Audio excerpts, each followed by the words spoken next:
Hey man, this is Tommy Chung, and you're listening. And Harry's drinking. What's cracking, y'all? It's Lil Kelpie from the 1503, aka Kelpie the P, aka call me whatever you want, just don't call me broke. And I'm fucking with the Harris's Drinking Again podcast, one of the first podcasts or platforms to put me on.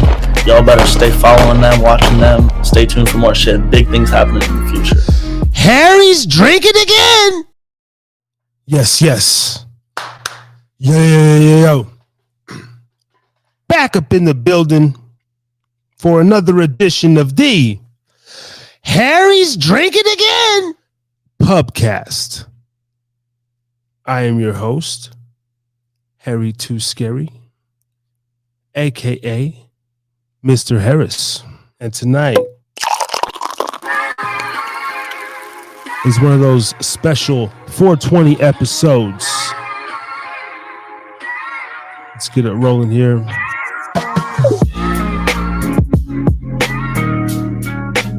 Let's get those links out. Let's get everything going, everything cracking. On the 65th edition of Harris's Drinking Again Pubcast. The rebranding is on its way. The rebranding is underway. A podcast formed into a pubcast. A little over a year now. And changes are happening. Changes are occurring. Here in the Haida Studios and the Haida crew and community.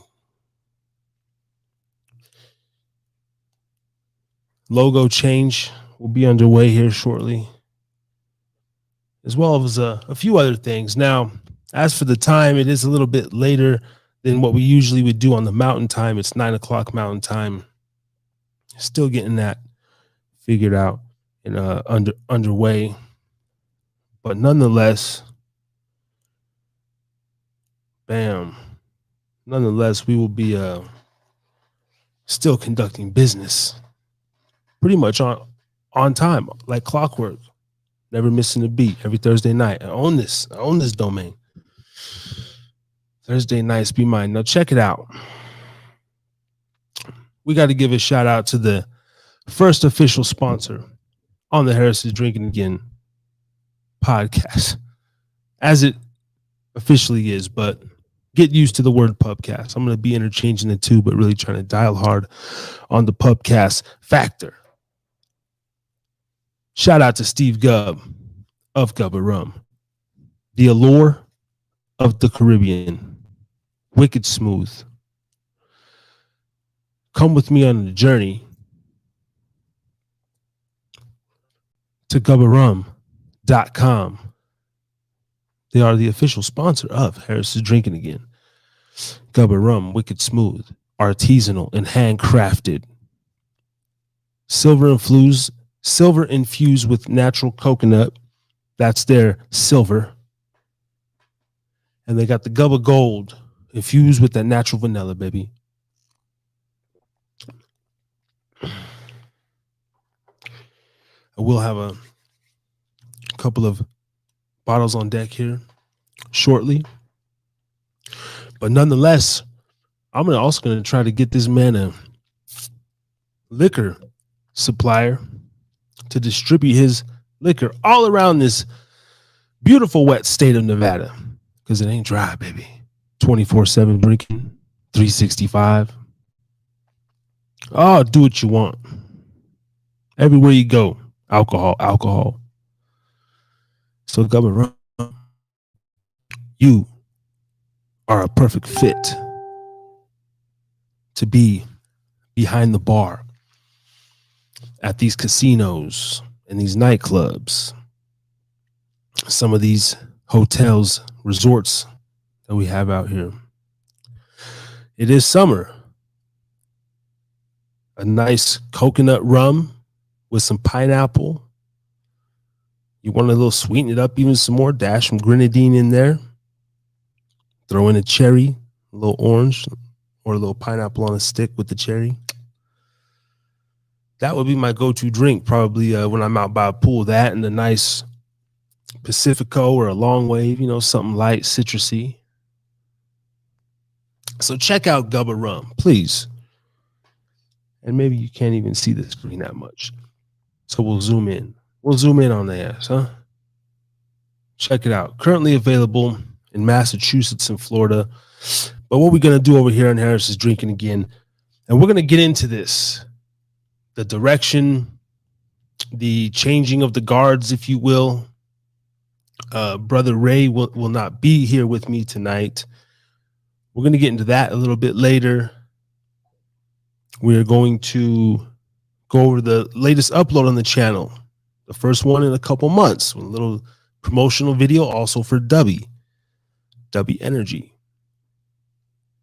Another sponsor of the Harris is Drinking Again podcast. But Gubba Rum is the main official sponsor. The company that believed in our product, our service here, and now we're going to show that back with our small but loyal following that we have attained here on Harris is Drinking Again. Now, I say we because I do not ultimately believe I'm a selfish. I do believe I'm a selfish guy in a lot of ways, but I'm not selfish when it always came to team. I did put the team first. I can say that, even dating back to high school basketball, whatever you want to get into. The reason why I started this podcast, a lot of reasons, and we've covered it before. We're not going to get into all that, but I was sitting up last night, 4 a.m., working out here and in the studio, and I'm like, this is what I love also, right? It's not just this is almost like the training, and I get to come in and I get to show it off, right? The channel week after week growing. Oh, we got this guest, or we did this upload, and it's the live show. Shout out to everybody out there. But the editing process is that practice. It's that shooting the jumpers in the gym when it's just you. And I got that back last night. First time since being here back to my lovely state of Nevada, the NV. I got that back, and we're going to get into that as well. But please, go check out gubbarum.com. And also, Steve, if you're out there, can you get us up in the in this media column? I'll make a clip, and hopefully you can get your IT guys to post it here on your website. I'm going to do a couple things, and as soon as you send me those bottles, I plan to do some similar things just like this. I'm going to make a drink. I'm going to do a taste test, do some reviews. It's going to be crazy, man. So salute to you. Salute Steve. Gubba Rum, Gubba Rum, Gubba Rum. As soon as I get my taste buds on that, it's over. It's over. I'm going to talk to a couple people over here and see what we can do, man. So people, stay tuned for that. Now, happy 420 to all the smokers out there, all you damn potheads, huh? Get some music up in the pub. Get some music up in the pub. It is a Thursday night, 65 weeks in a row. Always drink responsibly, huh? We do what we can. We sip like gentlemen over here. Oh yeah, I'm an alcoholic. I am. There's different forms of alcoholism, also something that I'm going to be discussing on the channel. Substance abuse, whatnot. That's going to be one of my fallback topics because it's easy. It's always good to go into. And being back here in Nevada, baby, there's always something. There's always a trigger, something around the corner.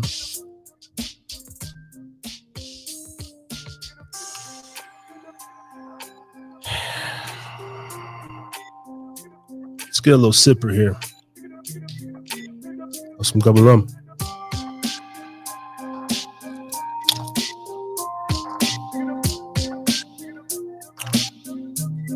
That tastes like trash. That was one of Gubba Rum's main competitors. And that rum tastes like shit. I can just tell by looking at the bottle. that Steve got himself a premium product over there. And it looks delicious. I'm not usually a rum man. I'm a whiskey guy, like my tequila. But I might start drinking a little bit more rum, exploring the rum side of things. Do plan to make a lot of vlogs, like I've been speaking of, content, things of that nature. I'm putting together a couple pieces. Just picked up this little GoPro Hero 10. So we get some additions over here to the show. I took it out today. I shot a little bit, but I'm waiting for the tripod and a couple other things. Shout out though to Brother Ray. He got some lavalier mics. I as well got some lavalier mics this week. And I did try this on already. I'm not using it tonight because I just like the feel of the mic. We go out of town, downtown, and do interviews on the street and whatnot. Oh, I'll be wearing one of these. Bye. So, yeah, I tested it out and everything. So we'll be official with it, man. The GoPro, I'm gonna get the little stick. Pull out stick, tripod, 67-inch tripod, folds into 1.5 feet. And that way, if a buzz, some crazy motherfucker get, you just whack them with it like a damn police baton. That's my defense out there. All right. So we got the GoPro on deck. And I had, I don't even want to say like an epiphany, but I've just been doing a lot of thinking and soul searching, and even me and Brother Ray having talks, behind the scenes about where each one of our businesses, platforms, et cetera, is going. And something has been missing. Even the analytics on the channel are telling me that I was losing a step, that I need to revamp, revitalize, and renew.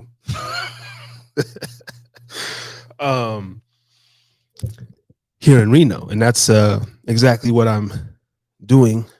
And it was what I've been doing. I was up till 4 a.m. like I said this morning, working on the latest upload on the channel, the W promotional interview. And they're another one of the sponsors. So let me pull up W as well. Now, let's get into this a little bit. Let's break this down. Brother Ray won't be here tonight. He was on his way, and then he was, and then he wasn't. And I was like, it's all good, bro. I'll rock out. I got the 420 show. I'm getting ready to fire up a little something right here. I got some edibles and whatnot.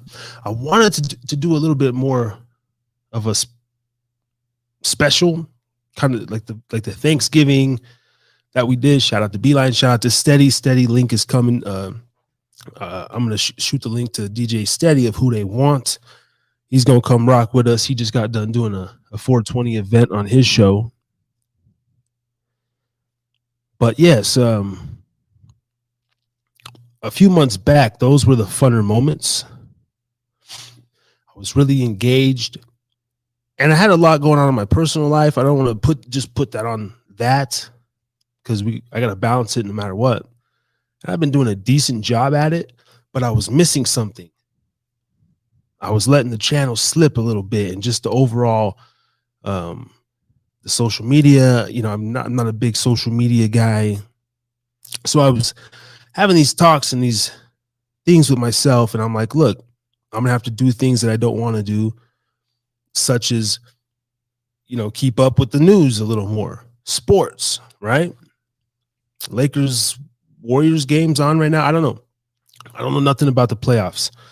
I've been so far removed from all that stuff, just focusing on my own stuff, that when it came down to, potentially my co-host, Brother Ray, and us, separating, pretty much growing apart, in the podcast sense of things. We're still gonna do we're still friends, brothers.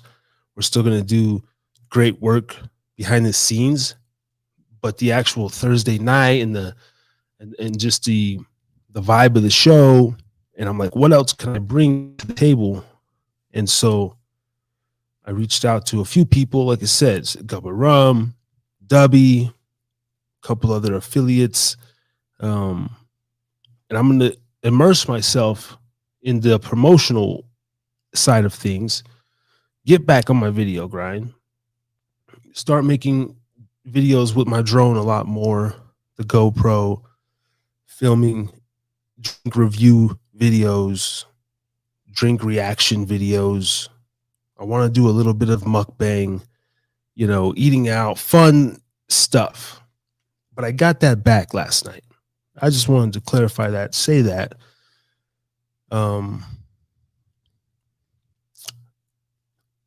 Also, tonight we are on, I have no idea what this site is either. We're on Trovo. Apparently, I'm still working on the overall setup. My keyboard is in a very awkward place over here.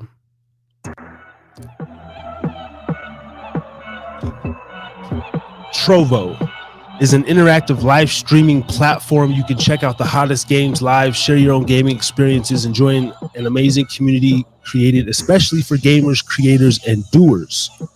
So tonight, we are going live on Trovo. And I will be posting those links everywhere as well. I just found out about this site yesterday. And actually, I'm going to go see if I can type in my name right now and see if it comes up. Also in the process of transferring everything over to Hide a Pubcast. There it is, live, 0 followers. Oh, that's dope. What a narcissist ass motherfucker I am, right? All right, hold on 1 second before I get lost in the sauce. I have to send DJ Steady the link before I forget, because I'm already doing too many things at once. I'm trying to explain my vision. I'm trying to show you, the viewers, a couple of things, and also fire up this joint here, celebrate 420. I'm still sitting on the Tommy Chong interview for those surprised. A couple people like, you didn't put that out? Nah, you short-minded ADHD sons of bitches. I put out a 3-4 minute clip, 2 of them. Actually 3 clips. People thinking it's a whole interview. Motherfucking tripping. I got the whole hour plus. Tommy Chong. Obviously today would have been a cool day to do it, but I'm sitting on a couple little gems, and we're really trying to work this business aspect of this podcast. Made a Patreon as well, and I've been a little shy, possibly from asking for certain donations, certain maybe trying to do it all on my own, and I know people get annoyed with that. I know I do when you're watching content creators and they're constantly asking. But the time has come, and if you do want to help support the machine, Cash App, Haida Pubcast. I just changed that as well last night. Everything's getting changed over to the Pubcast. That's going to be my lane. Completely rebranding, new logo, everything coming this summer, next few months. But Cash App, Haida Pubcast, Venmo Pubcast, Harris is Drinking Again, and take the ride. Those that have been here, thank you so much. We also picked up a couple new subscribers this week. And shout out to Shachin. I know a couple other names. They were on the spot subs. So shout out to y'all. But we got some good things going over here. Hey, Steve Gubb, appreciate it. Steve Gubb up in the building. Yes, sir. That is the man right there, the owner of Gubba Rum. Reach out to Stephen Gubb on Facebook. asked the man, bro, where can I get your rum? I need your rum. I was watching this podcast, this guy Harris drinking something or again, and he was having a great time, and he was enjoying your rum. It was an amazing show. I gotta find out where your rum is. So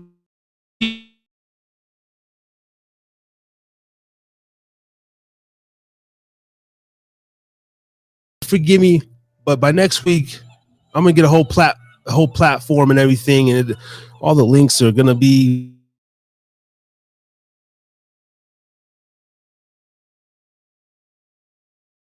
just like a sound effect, but I'm supposed to press a button and all the pictures come up on the screen. I haven't really figured out how to do that yet, so forgive me. But we do have it there, and this is a couple more of rum. I mean, how can you lose with marketing like that? You know, hell, I'm sure I could just leave this little baddie up on the screen the rest of the show, and people will be just fine. Little sexy thing holding on to a bottle of that Gubba Gold. Damn, I don't know what looks better, the drink or her. Damn. Shit. So that's what it is. Thank you, Steve. Thank you for giving me a shot and an opportunity and being an official sponsor. You know, that's big. And I'm going to make a video of your rum with some of my drone footage like I did the W today. That's coming this weekend. I got time to do that tomorrow, actually. That's going to be on my list tomorrow. Gubba rum. We're going to get like a sexy little thing to be like, Gubba rum. That's what we need. We need a female to do a drop. Gubba rum. Something like that. But yeah. All right. Let's get some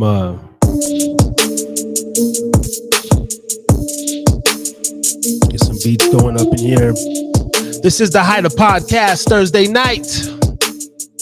23 minutes into the hour. Fresh up out the shower.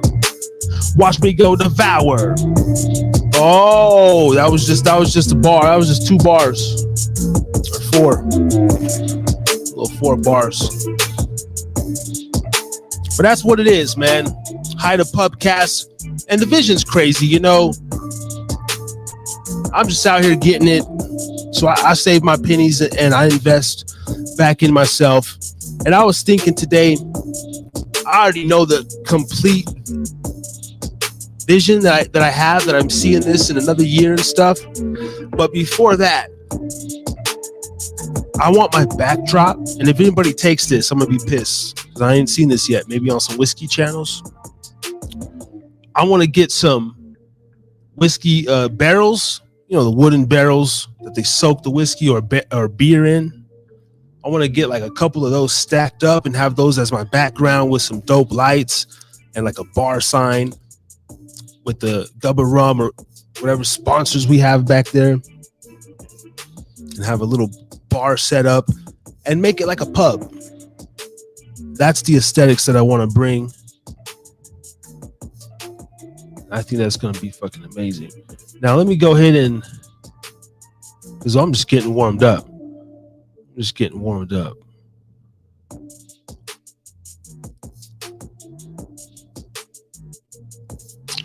is Trovo. First time live on Trovo. Have no idea. Go check them out. Hyder Pubcast at Trovo. Also, first time tonight, we're going live from LinkedIn. I made a LinkedIn, and that's dope. I've probably been slacking on LinkedIn. A lot of professionals should be on. I've been getting for years emails and different things from LinkedIn. And I went to Mellon tonight, and I was like, you know what?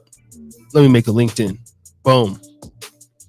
So we're streaming from like 7 different platforms over here on the Harris is Drinkin Again podcast, where it don't necessarily stop.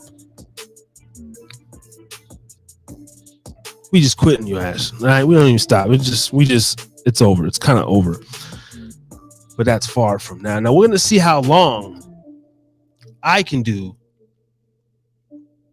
going forward myself.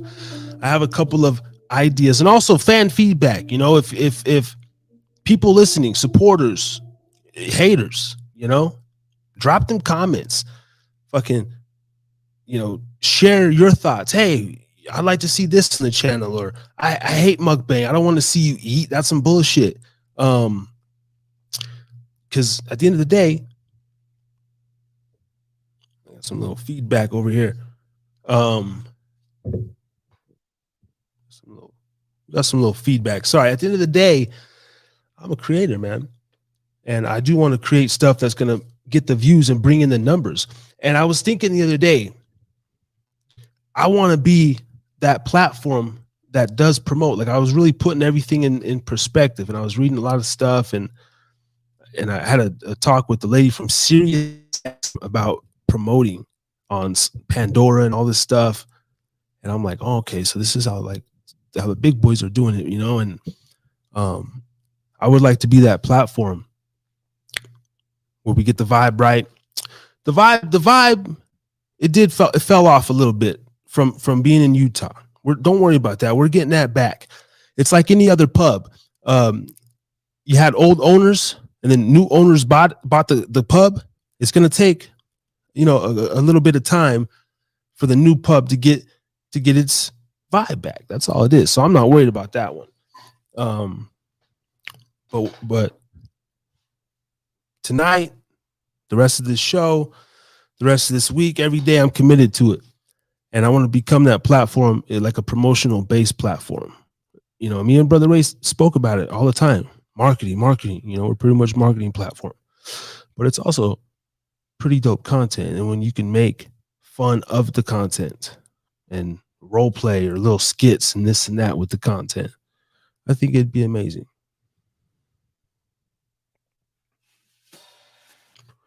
Let's get some other beats loaded up in here. Yes.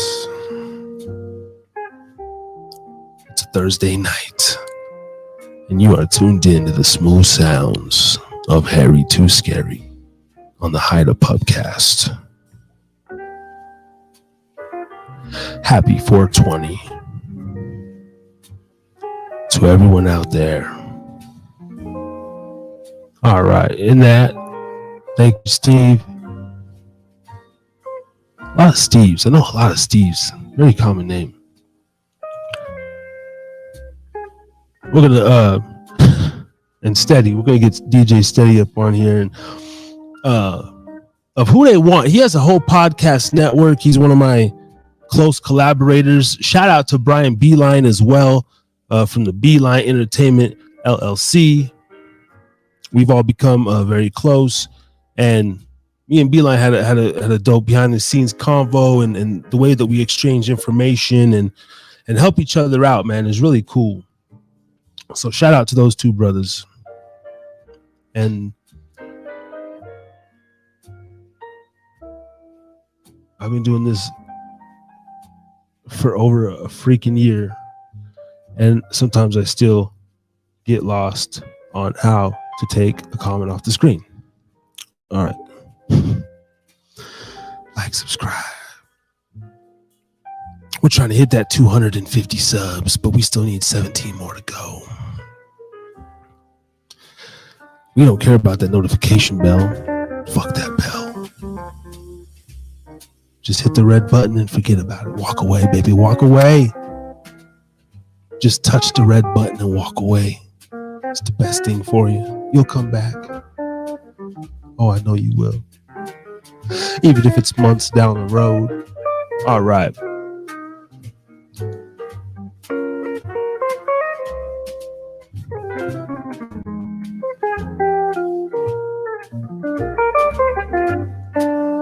All right.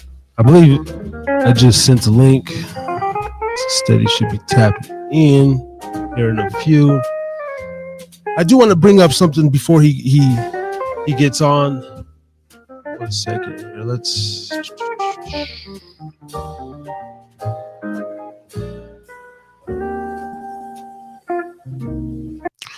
Actually, you know what? We ain't playing none of those beats. We ain't doing it. Every damn week they want to give me a copyright claim. It's ridiculous. That's on me. I'm gonna have to update the beats as well. Everything's getting a reboot here on the Harris is Drinking Again podcast. Now,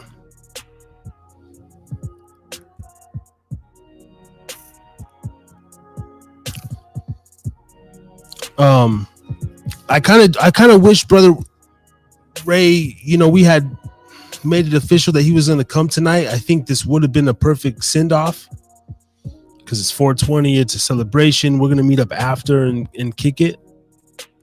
But then I was like, because last week was like interesting energy and the few weeks have been interesting. But being so deep in this podcast shit now, seeing the potential and everything, and having a publicist and interviewing different guests and like big names, whatever. I was like, it's cool because like he's gonna help me film content for my channel, and I'm still gonna help him with Talk Teach Truth. And then last night when I was up till 4 editing, I'm like, this is one part of it. Tomorrow 8:00, that's the other part of it. And then in the morning I gotta respond to some emails. Oh, Larry Hankin's coming back on as well. Shout out to you, Mr. Hankin. Yes, we're getting the part 2 for Mr. Larry Hankin. I'm gonna do that pre-recorded, so that's another one I'll just have in the can sitting on. And also Mark Christopher Lawrence is coming back on. He may be next Thursday. I might do that one live. I'm not sure. If I don't do it live, then I possibly will, because I'm going to start shortening up my own lives. Me and Ray was having fun. The co-host was crazy. 3-4 hour shows. But I think going forward, I'm going to tidy up everything. I'm going to have a very structured show. I'm going to come in, give 10-15 minutes of fun promos, plugs, different local artists, musicians, do 10-15 minutes of that, move on into some trending topics, maybe some sports, celebrity gossip, whatever, just basic YouTube mumbo jumbo, round that to 30, go into and then have a few little segments and get out of here in about an hour and a half. That's one of my formats that I'm thinking about. Because and we're turning it into the Pubcast, baby. All right. That's what we're doing here. Now, as the music dies down, perfect time to get my brother ready to come on, because we really got someone that people want in the house. And you say, like, what people? Oh, it's those people. Like, those people. Nah, like who they want. Like, but who they want? DJ Steady. DJ Steady, who they want? DJ Steady is who they want. It's who the people want. It's what they want. If you don't give them what they want, they're going to come back and take what they want.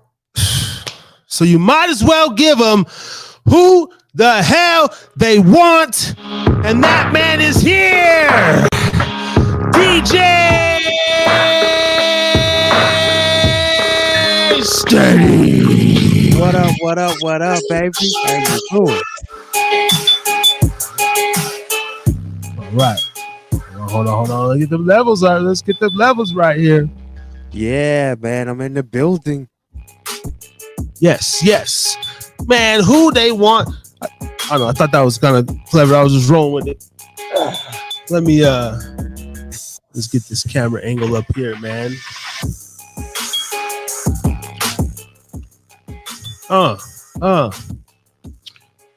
DJ Steady up in the building. Now, no stranger to the platform. One of my podcast brethrens. Oh yeah. in the building. How you doing, man? Man, I cannot complain. I'm blessed. Life has been good. Business has been business. Like it's been great. You know what I'm saying? Everybody's been like, where have I been? Like I'm still around. I'm still celebrated. I just been working on some things. Like you've been doing your transition. I've been doing some transition of my own. Got a lot of things in development on the way, and I'm blessed. I'm grateful, man. I'm still glad to be sitting on the throne alongside you, bro. Hell yeah! Through the thick and the thin, we just uh, you've maintained your consistency, even though it may feel like looking at some of your posts and just talking with you. You know, like we hit those bumps. Like I spoke recently that like man, I think I kind of hit my first wall. Okay.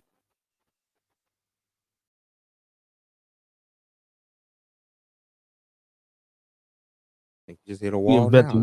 Okay, there you go. Hopefully the sometimes it's been going out, sometimes the stream as always.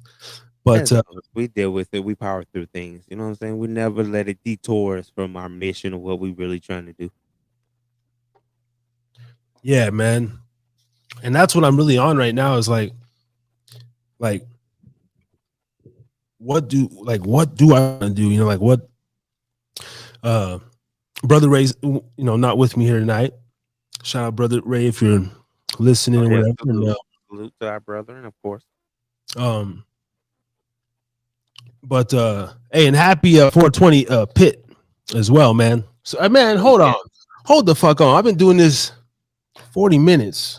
Hold on, I haven't even fired nothing up for 420. I'm over here like thinking I'm gonna do a smoke fest and shit. You feel me? You got to give the people what they want from your end. You already know how you do. Salute, guys. Happy 420. Roll something up.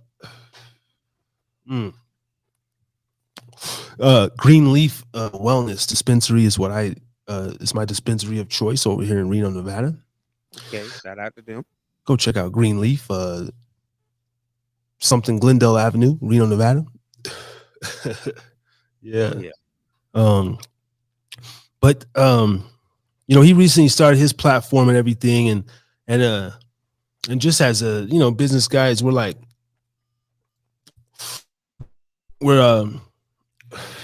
and then the overall thinking of like, okay, at first when I started this, not really knowing the impact that it would have or could have on me and just like holy shit. And then you find out that wow, people will sponsor or team up with you as an affiliate and you don't have to be like a big name. It's really fun. So yeah, I'm in that process of where are we going next, man? The Thursday show will continue. Hold on, my bad. That's one thing I got to get better. I can't play that beat and hear you all at the same time. My bad. But yeah, like and I think I've narrowed it down pretty good though. I think I've narrowed it down to where I want to go, and I think I want to, even if it's promoting for free, I want to create a platform to where it's like a pub. We come in. I'm working on the background. Eventually, I'll get the setup that I ultimately want. But like creating a place that I can like almost doing a show. But okay, think about this. Those what do they used to call them? Infomercials back in the day. Yeah. At 3 a.m.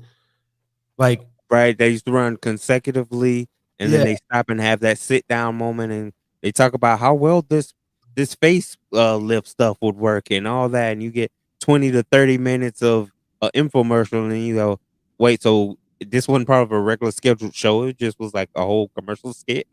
Yeah, like I've been thinking of that lately, but doing that in a fun, like taking some brands that are actually fun, even like the Manscaped shit where like they let the creators like like when Mike Tyson does the Manscaped like with his voice and stuff, like I nick my ball, go to manscaped.com, like it's just but bruh, the funny thing is they had hit me up when I first got into podcasting and they had gave me like the invite to try it, and I'm just like, At that time, I'm like, I don't know. I'm trying to build my nerve, and that's the first sponsor thing I get. But then at the time, one of my partners, Jay, was like, "Shoot, bro, sign up. I'll take I'll do it, and I'll shave and do that." It's like, okay, I'll go for it if you down for that type of department. And they've grown like hell. That was like it's probably like getting an offer to buy stocks in Amazon early on. Right? You got to take that belief system. Like, try it now before it really becomes a household name, and then you be like, "Oh, now we don't need you." Right? Yeah. Harry's drinking again. Yes. But I don't know. Is there anybody doing that? I was thinking that like making a show out of ads, like a 30-minute, hey, this Thursday or this Friday, I'm going to come on. And I got like 5 or 6 companies, affiliate, use my code, this and that, but make it somewhat entertainable, liven it up, put some music behind it, throw some shit on the screen. I don't know. But then maybe that will attract other brands to be like, damn, look, at least like this dude's working pretty hard, or I kind of see his vision, I don't know. Yeah, but not only that, I think you're going a notch above what we normally would do with a sponsorship thing like that, or doing that, like, you know what I'm saying? Because we'll get it and set up maybe a price range. I go 2-3 times out the week, or so ever often out the month. You give me this, and I'll promote your product. So for you to say, "Hey, I want to create like a 30-minute little infomercial little episode," of course, I'm gonna support it. You feel me?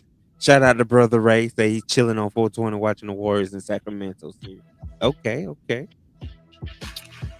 Hell yeah. And that's something I need to get up on, because I fell out of sports years and years ago.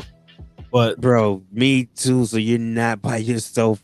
When people say it, like, I've been keeping up lately. I'm still a wrestler type of fan. And of course, everybody I've known for years, it's been cheesy. It's been all that whole gist. But to me, it's still entertaining. That's just something you can't take away from it. So like, I still follow up with wrestling. I keep up with college. Like, I still love my Florida State Seminoles, stuff like that. But mainstream, I just be like, whoever, because I'm, right away on the subject, I was like, I feel like too much money and politics got so much involved that my love just like went away now. It's like, it ain't fun when whoever coach got the most money can kind of buy a win out of this night, and I kind of be like, it just ain't for me no more. Yeah.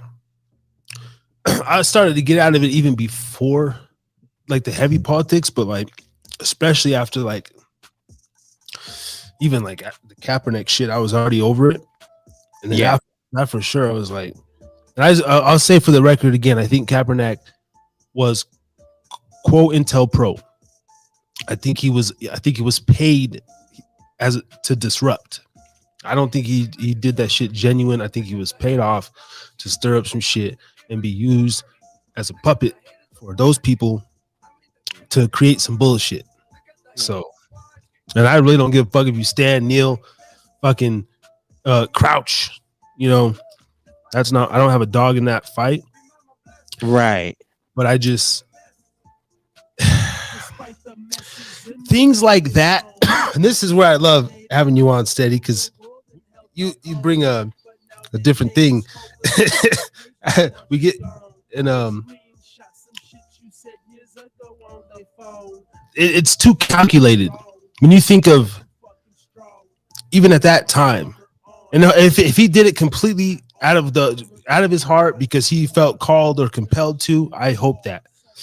But like when something gets highlighted in the media and there's like a spark behind it, and it's like a constant focus. I mean, the media is absolutely not natural. Like they're very, if they're showing you something that it's either misinformation or they're trying to program you or fear or exactly all those things play in the Like with Kaepernick, I'm just kind of like,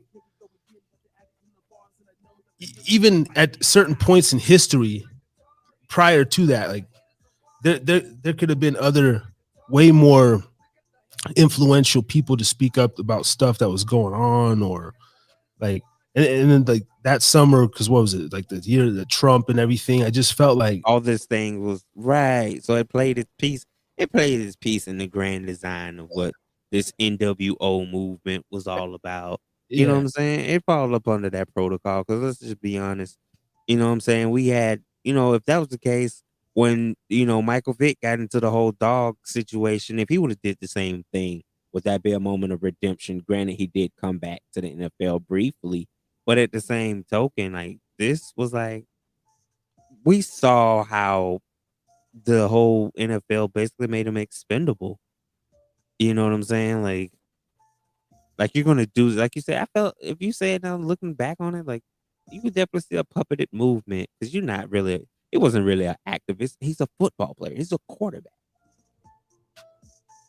And at that time, we was dealing with all these police shootings and all this stuff going on, and it was just like, what better way to be a disruptor or a whistleblower really quick than to have him do that. So while he's doing that, all this other stuff in the government system is taking place because we're distracted by what he's doing, thinking it was a powerful moment.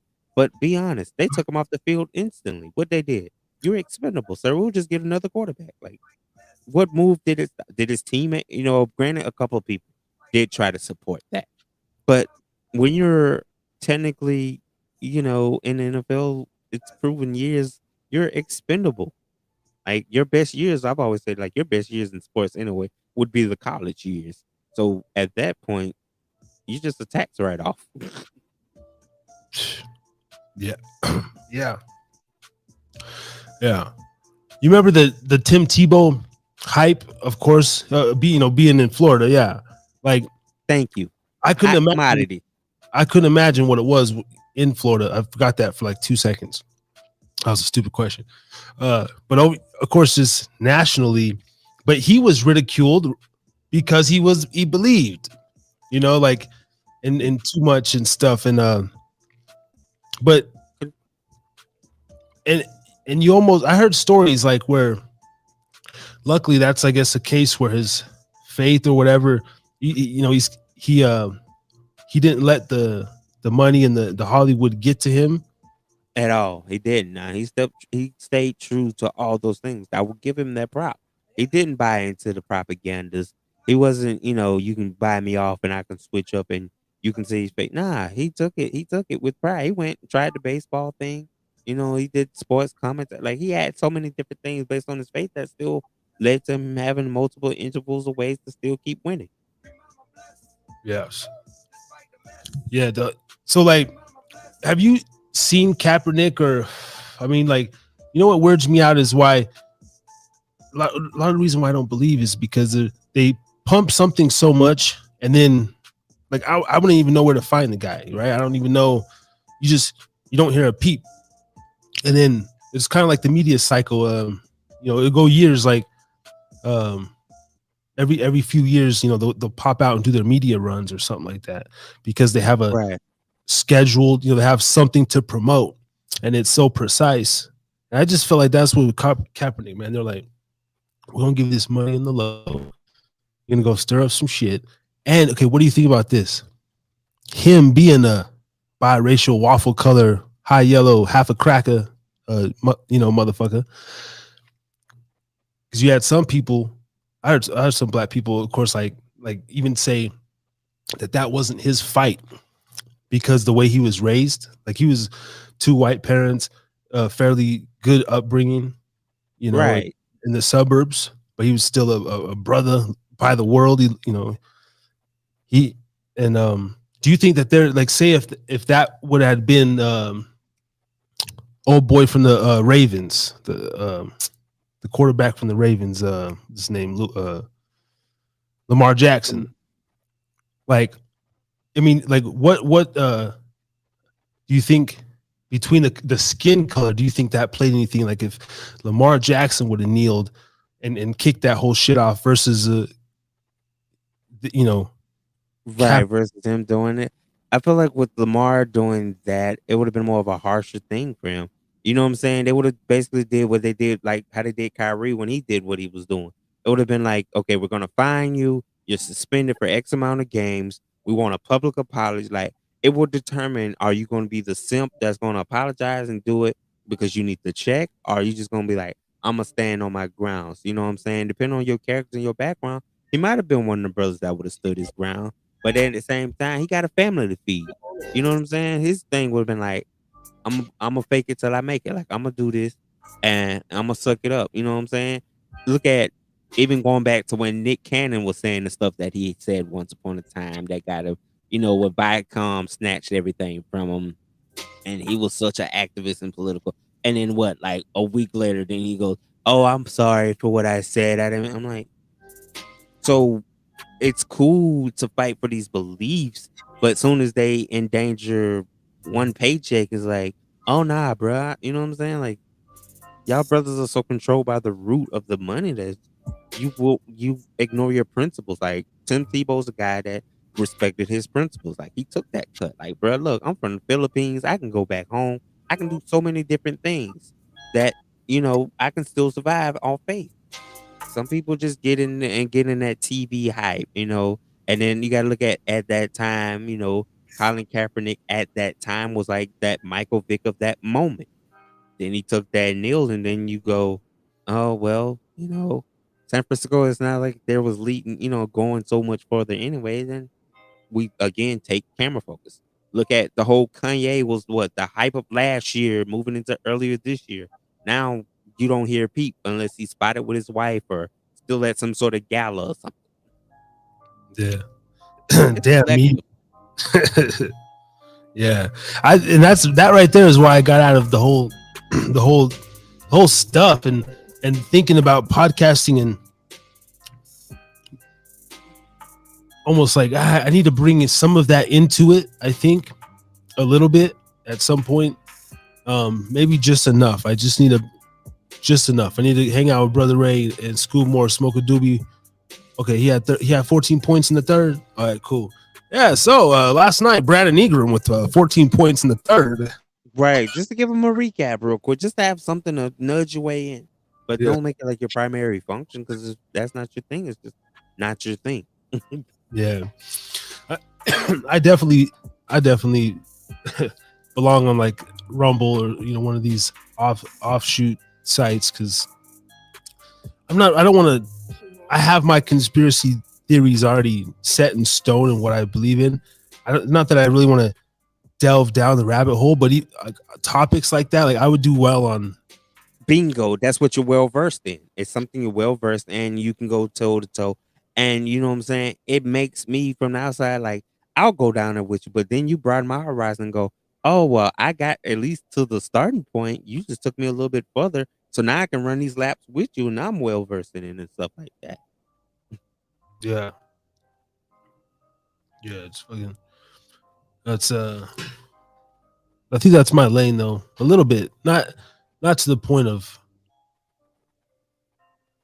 because some of the conspiracies are just like they get on my nerves too. But I think everyone's coming around, and the people I've talked to, especially since the pandemic, people that you wouldn't even have thought are like starting to open up and be like, even if it's the littlest things, like the government, the mindset of the America is like changing, kind of like we're losing faith in the government at an all-time high. Like every poll they do is people are losing faith and losing like I mean, if you really know though, your face should have never been in that lane in the first place. Like if you just you know what I'm saying? It's been actual factual evidence to, you know, them giving the blankets with smallpox to the Indians and, what happened to Martin Luther King and Malcolm X and all these things that just happen, even with Dr. Sabe and so forth and so forth, that are just, so you can't, you really want to trust these same people. Like, that's where you put in your faith when it's been actual witnesses that have come forth and spoke out. And, it's just a lot. I just it's it's the red and blue pill. Like you can choose to follow this system, this belief, but that's what fear and control comes in.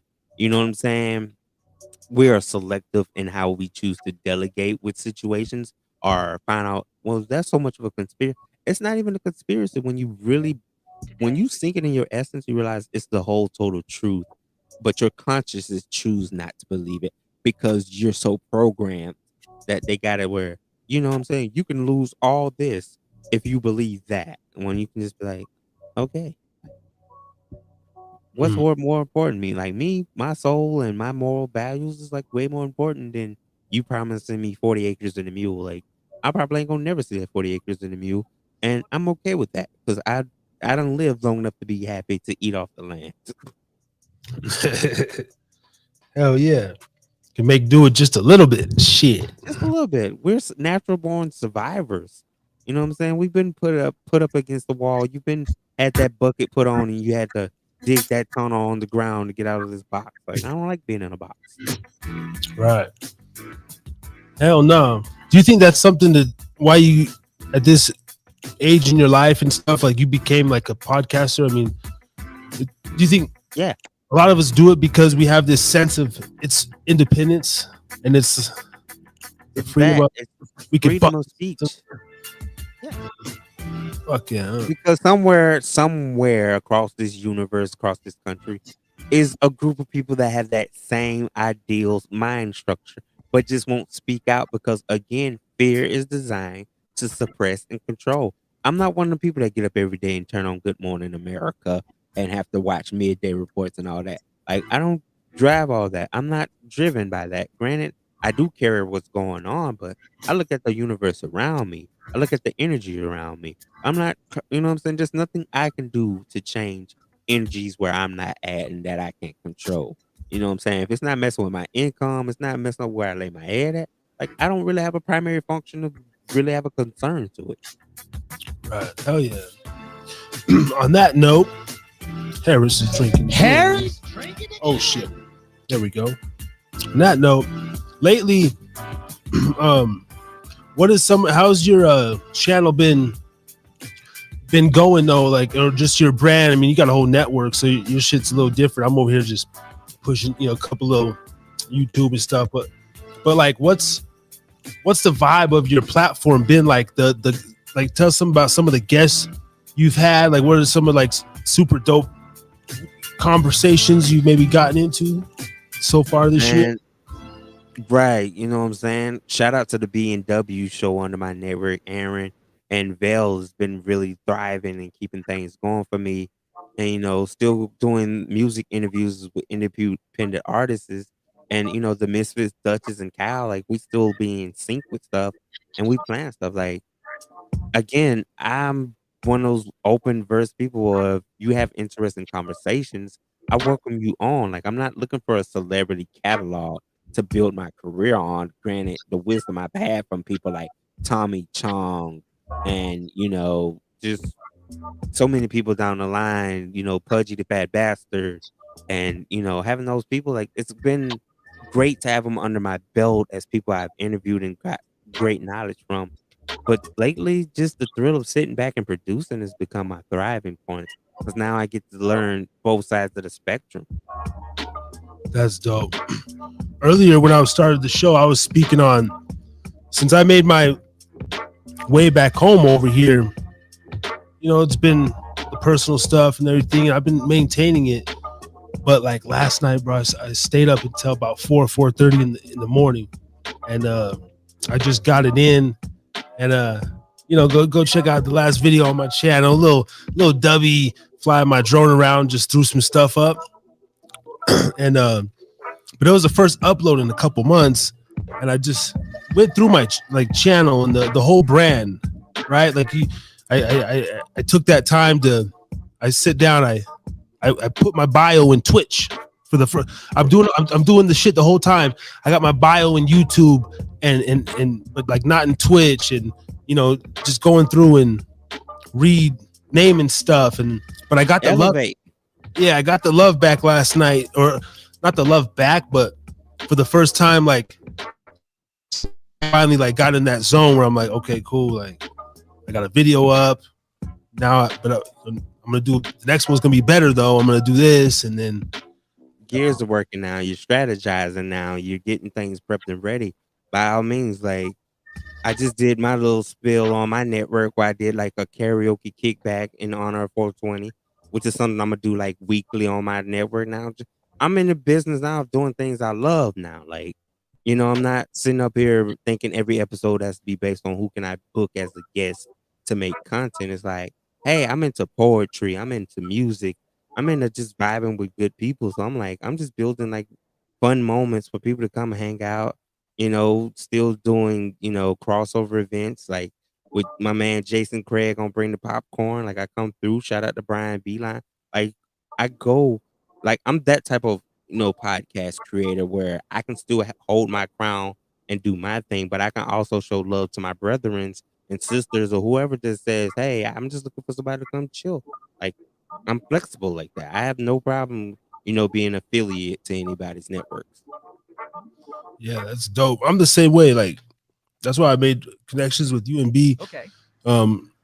Pretty much the most out of the few podcasters that I've connected with, and I'm like, when I feel the sincerity of you guys and the drive, like just the natural drive, and then how we could vibe and flow, and we're all relatively in that same age bracket to where we know Right. what's up and everything, and on that note, do you want to maybe talk about publicly, because we have some talks behind closed doors and stuff, but like we about the potential of us doing a weekly show, So what you saying? The unhappy hour is still going to be a thing. Yeah, that's still going to go and be a thing. I'm still for that.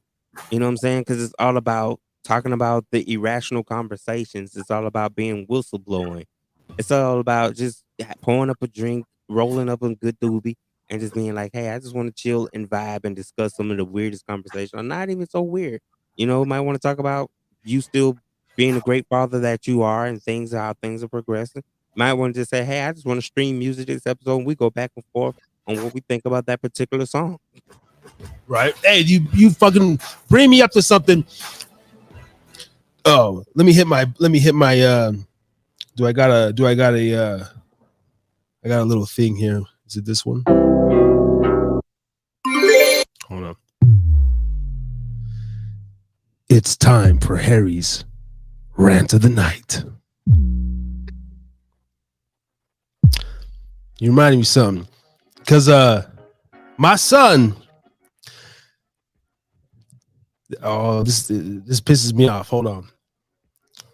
Talk about fatherhood and shit. Dun, dun, dun, dun. Harry's rant of the night. My son goes to a school, and this is a straight Nevada shit. Shout out to Jeff Foxworthy. He has a great joke. You might be from Nevada if, and so on and so forth. You might be from Nevada if, boom, boom, boom. And right. I fucking can't find that shit on YouTube. I haven't looked in years. It's probably my son school in Utah. He had a great school, and I'm gonna be vague because I don't want to give too much information, whatever. But great fucking school. My son's school here in Nevada there's a bar right next to his school. Now, I'm talking about right next to his school. Like this is the school. Yeah. And I'm the bar. Like motherfuckers be leaning up against the fence. There's just a little fence that like separates the school from the bar. Anyway, it's a great school. He loves it. Oh, I can't say it's a great school, but he likes it.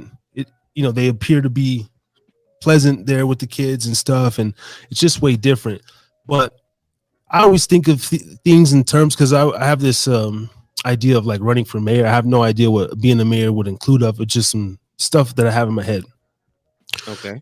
But I am kind of we're very passionate about, I'm going to say prison reform, but it's, my idea is like way different, and I think it would be dope as fuck.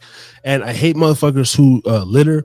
And so I have this trash recycling program in my head that I want to like initiate. And if I was in a position of power, I could like get that off.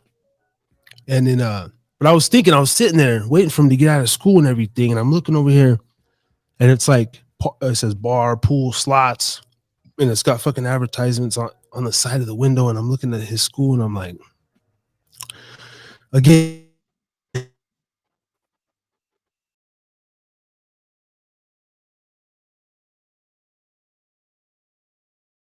Asshole.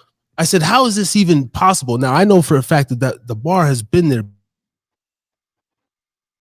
This is where I get a little off, because I'm like, if I was a city council guy or whoever that, yes, you can build the school here. I'm gonna make sure like there you cannot sell no alcohol. There's no dispensaries, casinos within at least. I mean, I'm being fucking generous. 100 yards. I'm being like, but realistically, like, this is a fucking school zone. There ain't nothing around here that can harm our children.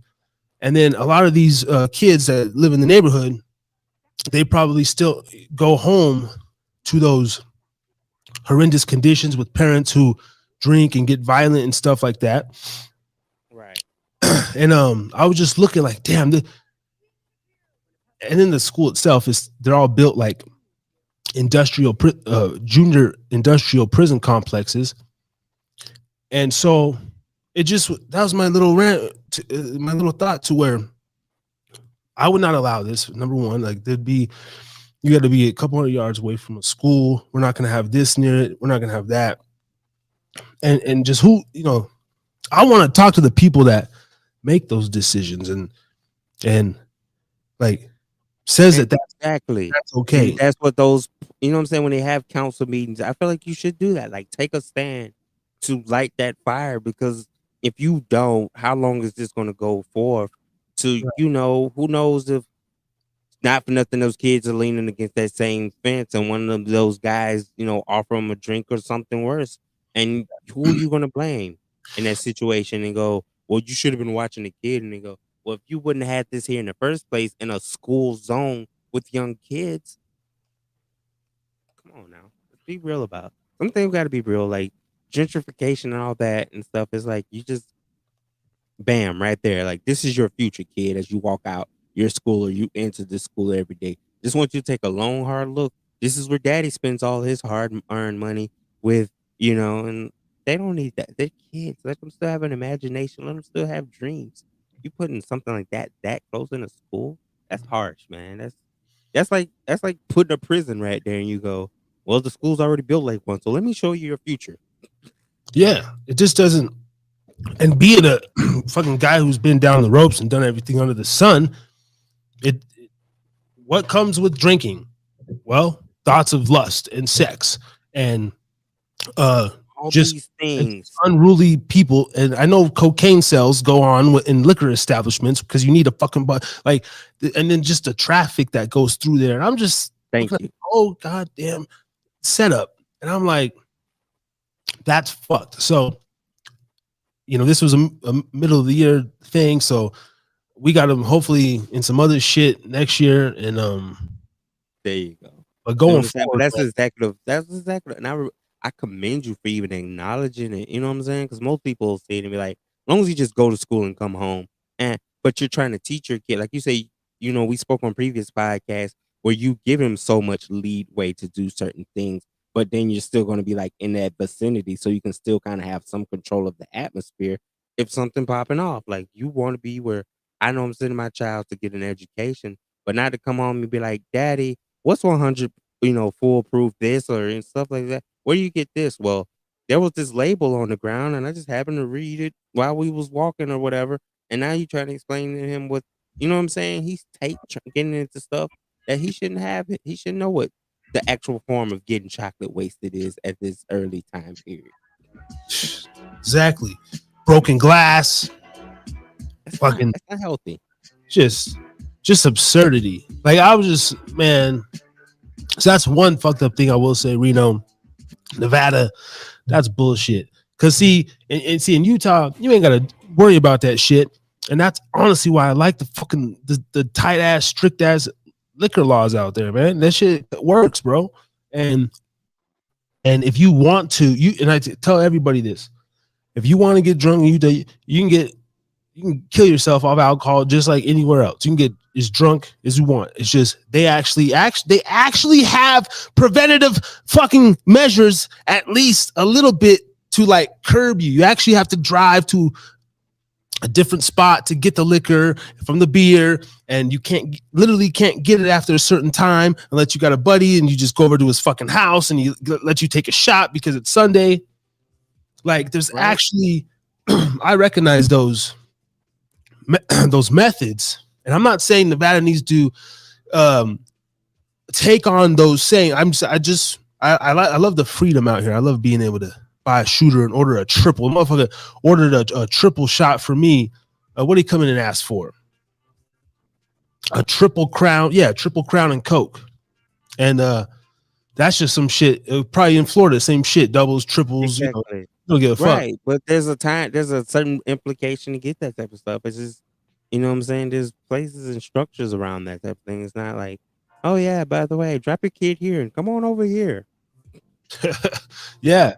And it's fucked up because Harris is drinking again. And I get that, right?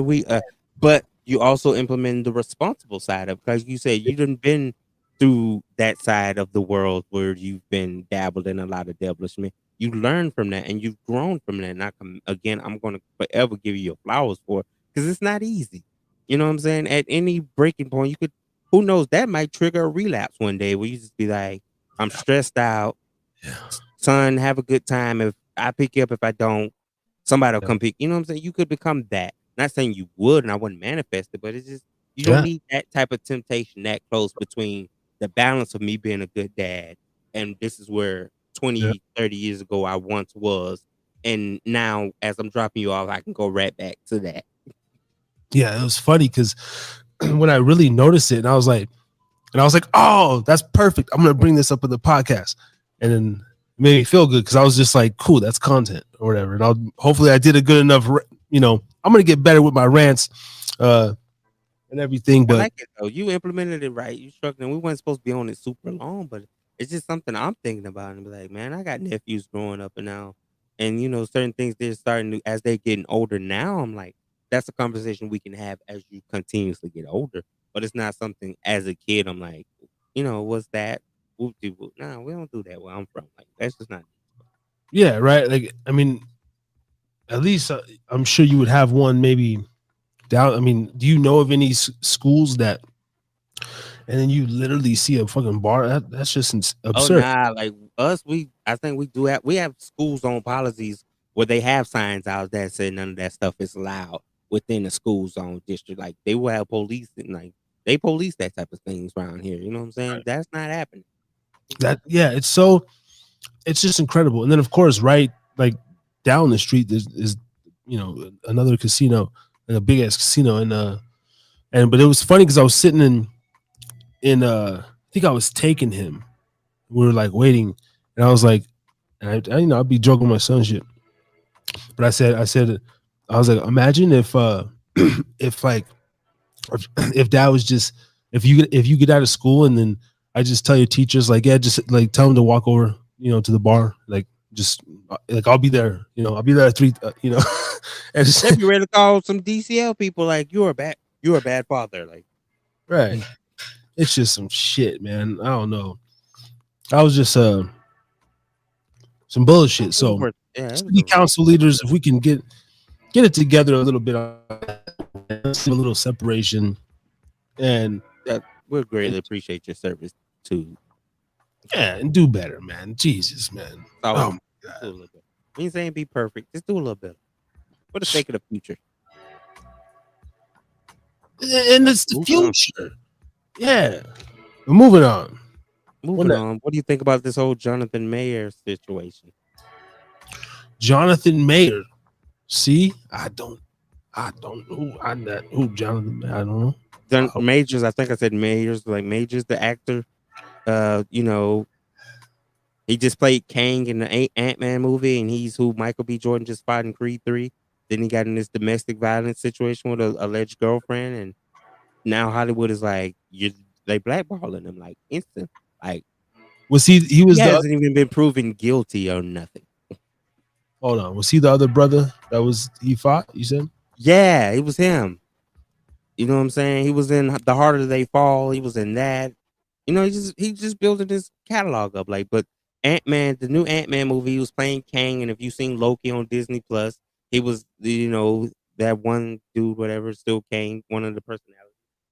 But just to see this happen, right as like I said on an earlier podcast, like right when you was gonna get the MVP award as an actor, this happens and they stripped it exactly. Majors, right? You know what I'm saying?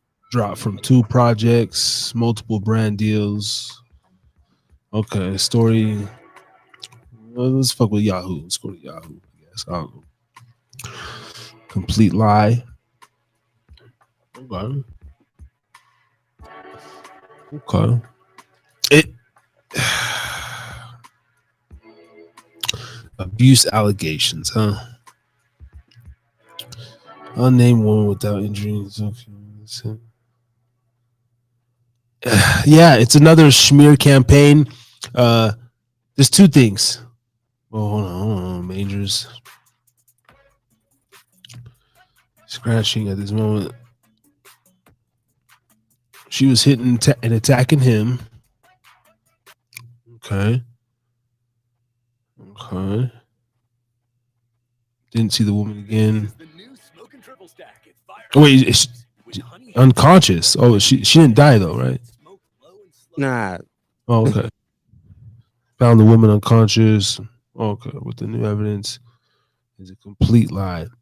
Sounds like a smear campaign based off of just my natural non-believing self, and maybe he didn't want to do something for them. I don't know, bro. It's too out there. Like they literally could have approached him about some. Hey, well, first of all, you ever seen that movie?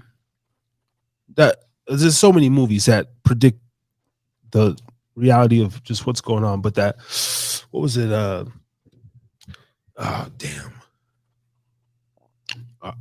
I asked you if you ever seen it, then I spaced it. It wasn't Billions, but it was like one of those Showtime. He was fuck. I'm gonna have to look it up. I don't know. Take it over. I'm gonna have to look this up. But Jonathan Majors, hold on.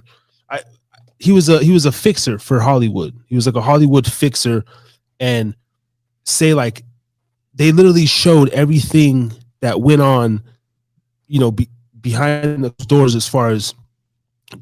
This he could have really been caught with a man, and she was in love with him, and that's why she flipped out. But then, like, he calls this dude, or he calls the studio, whoever, and they're like, "Hey, get over there."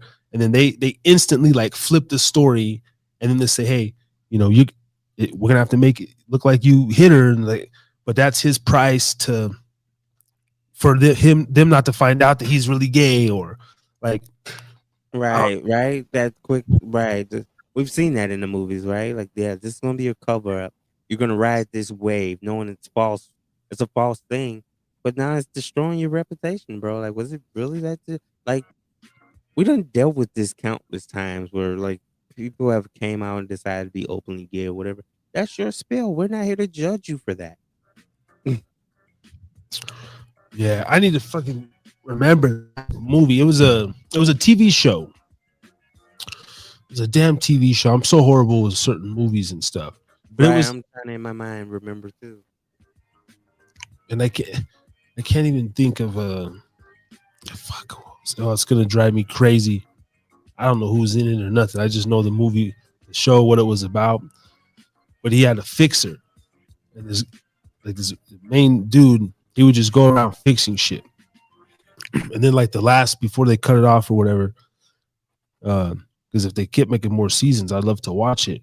There was this boxer and like world renowned boxer or whatever, and he was he was having an incestual relationship with his sister, very passionate and shit. They would show it a little bit, and that's what would have braked his career. Like, we can't let the public know about this.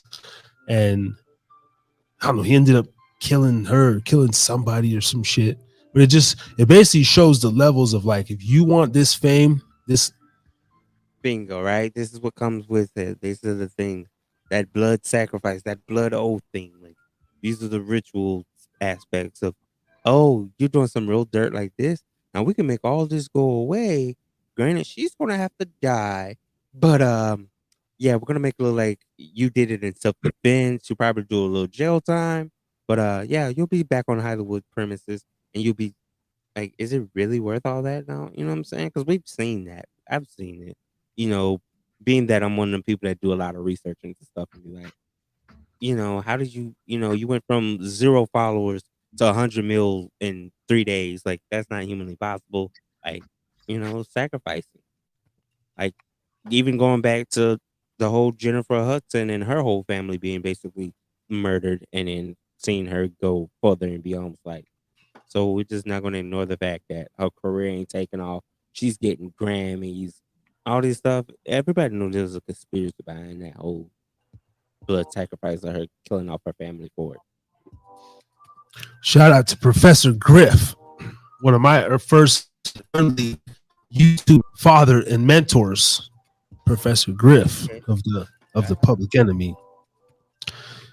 He was one of the first to put me up on game. To put everybody up on game. That's why they kicked him out of Public Enemy. Yeah, man, it's interesting. I just wish I can't wait to be in the, because let's look at it this way too. I don't know what 1 a.m., 3 a.m. Yeah, that's the hours they keep. You got money, you don't have a real job. I mean, but then you think there's like billionaires who are disciplined and they go to sleep at 11 p.m. and wake up at 4 or 5, and they go on their run on their beach, and then they, like, everything's structured right to where there's some even players, LeBron, just Kobe's, I mean, even guys beyond that. Routine becomes a routine. You study, eat, sleep, breathe, eat, sleep, breathe, do it. To where like you don't even find yourself, like, it would be so hard to put a story on some people based on their daily habits and their movements. That's what I recognize. That's pretty important to, like, even as a drinker or something, right? The general thought would be, I'm going to be somewhere at 2 or 3 a.m. Now, I could easily allow myself to be, but when you have like certain money and a level and a mission, and you don't have to, like, wait, why are we out at 3 a.m.? Like, are we getting paid to be here? Is there you're going to give me clarity for me to take this risk, or else I'm going back to my hotel or wherever I reside at. There's no way at 3 a.m. and I know I'm a certain stature in my life. Like, I know where I'm at in my life. Like, there's no way you're going to be like, hey, Stad, man, we're going to hit this club. It doesn't open until like 3. Okay, so what's so important that I need to be there? Like, what's the highlight of that? Like, and then this is like in the roughest patch of the, like, it's going to come with everything you don't need to be involved in. And lo and behold, that one time my mind normally says no, I decided to say yeah. There's a shooting that take place, and who do they pin it on? Me, because why? I'm the new guy there. Yeah.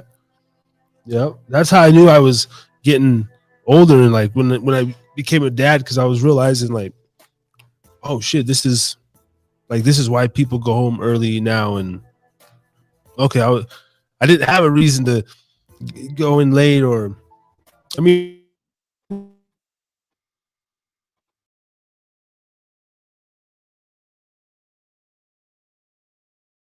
then I guess when you would get a little money, you're gonna be out. You're gonna, but say like the Jay Prince or somebody, for example, like, and I haven't heard much from him since Takeoff Steph.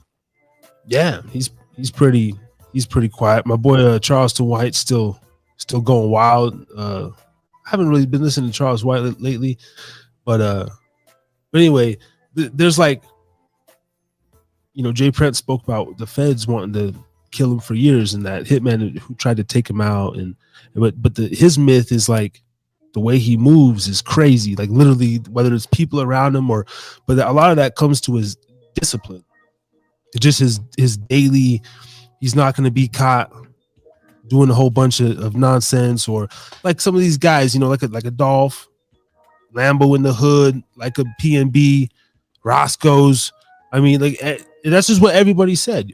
Order it, have your girl go in, do this, do that. You fall out the loop. You fall out the loop. You slip up, and you become human. That one time you let your guard down, and it happens. You know what I'm saying? It comes with that territory of like, you know what I'm saying. This one time, even going back to like Nipsey Hussle. You know what I'm saying, at the marathon, knowing he was all on his prolific lifestyle and he was doing different things, and he was doing the Dr. Sebi documentary, continuing his work, and now you back in your that element where you shouldn't have been. Granted, you probably there regularly, but I think that was just that one period was like you knew you shouldn't have been there at that moment. Like you could have had somebody stand in and control that, because I'm sure a lot of those people, you have managers and people to delegate those type of stores or businesses that you're gonna do, and all they have to do is video chat you from your yacht or something if something was wrong. Yeah, the last video that I seen from Jay Prince was when he sent that. You see him on his little floating. He's like, and he gave the warning to take off or something. He was going back and forth with Offset and stuff and pulling receipts, and he didn't appreciate all the words that Offset had said about him and all that. Yeah, I was keeping up with all that too, and I'm just like, stop. Like, Takeup's already gone at this point. You beef with another Migos only confirms the theory that Mob Ties was behind it all together. Right. Yeah. I hope I seen what Charleston White was saying, like he was going off, like he's like even saying fuck the Houston PD because they were they were he speaks the truth. His delivery may be rough edged, but I've been doing a lot of looking at it, and I'm like a lot of stuff he's been saying. Like he said, why would I go back to the hood if I done made it out? Why would I go back to this place where I know jealousy and hatred and these type of things are going to get me harm? Like, why would I do that? Like, why would I be there hanging out with no security, no nothing, and be in these type of situations like that? Like, nah. Even Too Short said it like on a podcast. Like, they grew up in an era where if you was the man, like the man, you didn't do all that running. You had a runner that would put themselves on that. Like, you had that decoy that would go out there and, you know what I'm saying? If they get killed, yeah, you're gonna be hurt. But you're in a position to pay for the funeral arrangements. You're not gonna be I'm not gonna come off my throne to come and deal with something petty like that. Nah. yeah, I can't wait to fucking move like that. Shit. I just wanna I'd move pretty, but I get it though, because the way my brain works, I could easily be fucking around and just not know it. I'm like, bro, you got too much and everything. I'm like, yeah, but I'm Harry, bro. I'm cool. Like, I'm just chilling. And that's like, because you're subconsciously aware of your surroundings. Like, you're that type of dude that's gonna always pay attention to who's in the left pocket, who's in the right pocket. Like, you're gonna read the room before you insert yourself. Even if you're gonna be Harris is drinking again. Like, I've seen, you know what I'm saying? We did certain events where you've really been a lady and still haven't lost, total control of who you are as a person. And I feel like if you know what I'm saying, we all know when we're at our limit. Like, I'll tell my friends every time, like, before we go through this door and sit down, like, I know I have a tendency to show out and do a little bit. So I'm like, I'm telling you, just be observant. And then I'm like, I'm a grown, like I can handle me. Then I'm like, I know my limit now because I don't want to be uncontrolled because I know I'm out of my environment for one. So I know I'm not going to do nothing. Or I'm going to talk belligerent or do whatever. At that point, I'm asleep at that point. yeah, that's why, yeah, being a naturally quiet guy, observant first, I don't get in a lot of bullshit. And especially being older, fuck. But even when I was younger, that kept me out. Like, pretty much if I got in a fight or this and that, it's like it was really a fight or we were really pissed. Once I got older, pretty much check of mine. But I understand men. I understand men's nature. And some men snap quick. And I'm a guy, I can also snap quick, but I don't like drama. I don't want any I don't want harm to come upon me, right? And so with that, you have to be respectful. I mean, it's like we're still animals. We're still it just like a dog. Like I don't fucking egg a dog on. Like I'll play with I don't even like dogs, but like I'll still play with a dog. And but some people like really stare at their eyes, or like the motherfucker jump up and bite your lip. Don't antagonize him. It's just there's a way like to interact, I think, with people, and that gives me confidence because I do see first, I look first, I feel energy, and just naturally sometimes when I'm walking around places and I'm entering a store or I think everybody has an energy around them, and honestly, if I'm doing some fuck shit, like I don't think I think my aura, my energy gives off too much to where I couldn't go like if I was gonna jack your ass or do some harm, I just gotta do it. Like, but I couldn't Don't think exactly. yeah, like I couldn't roll around with you all day and then like know that like 4 o'clock we're gonna roll steady, and then because my energy would be like you'd be like, dude, what the fuck? And I'd be like, nah. Say if I'm going into the store, I don't recognize motherfuckers thinking I'm gonna steal nothing because I'm really not there to steal nothing. So I'm just like, hey, good morning, how you doing? Get my juice. For me, right? Regular energy. I think sometimes you go in there and I don't know, maybe I just don't. That's how I harness my my energy, I guess. Oh yeah, man.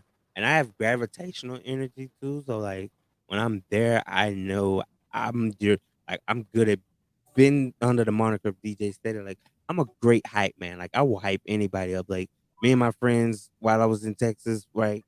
Like we was at this little spot and it was lit, and I'm just hyping everybody up. And it was like the more the music played, and I'm like, go, and then I'm shouting them out and then there was literally this one couple that follows us around for like the whole night for like 3 hours, and it was like, I just like your vibe, I like the energy, and I'm like, oh, that's cool, whatever. But at some point, I didn't shut that energy off. Like, okay, you can go migrate, B.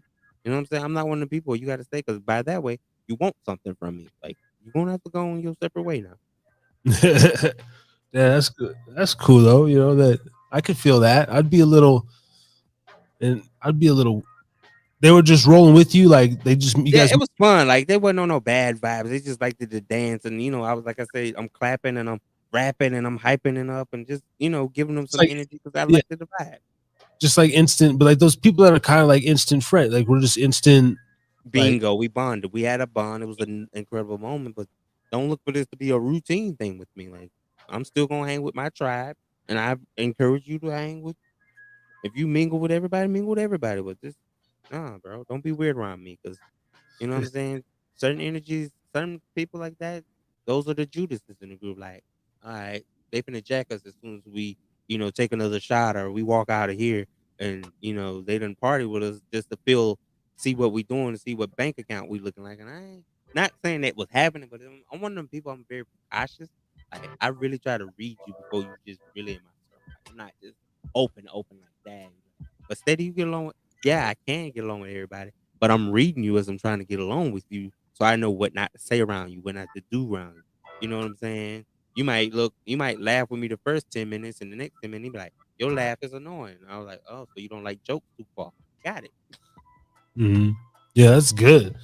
That's good. That's exactly. I think that's exactly how I do it, man. I'll be just quiet first, and then I always let people talk first. And being a drinker and being around social circles, it's interesting because I'm a pretty like lightweight drinker, honestly. Like, I'm like very lightweight. I mean, for the natural drinker, like I don't really be going out putting them down.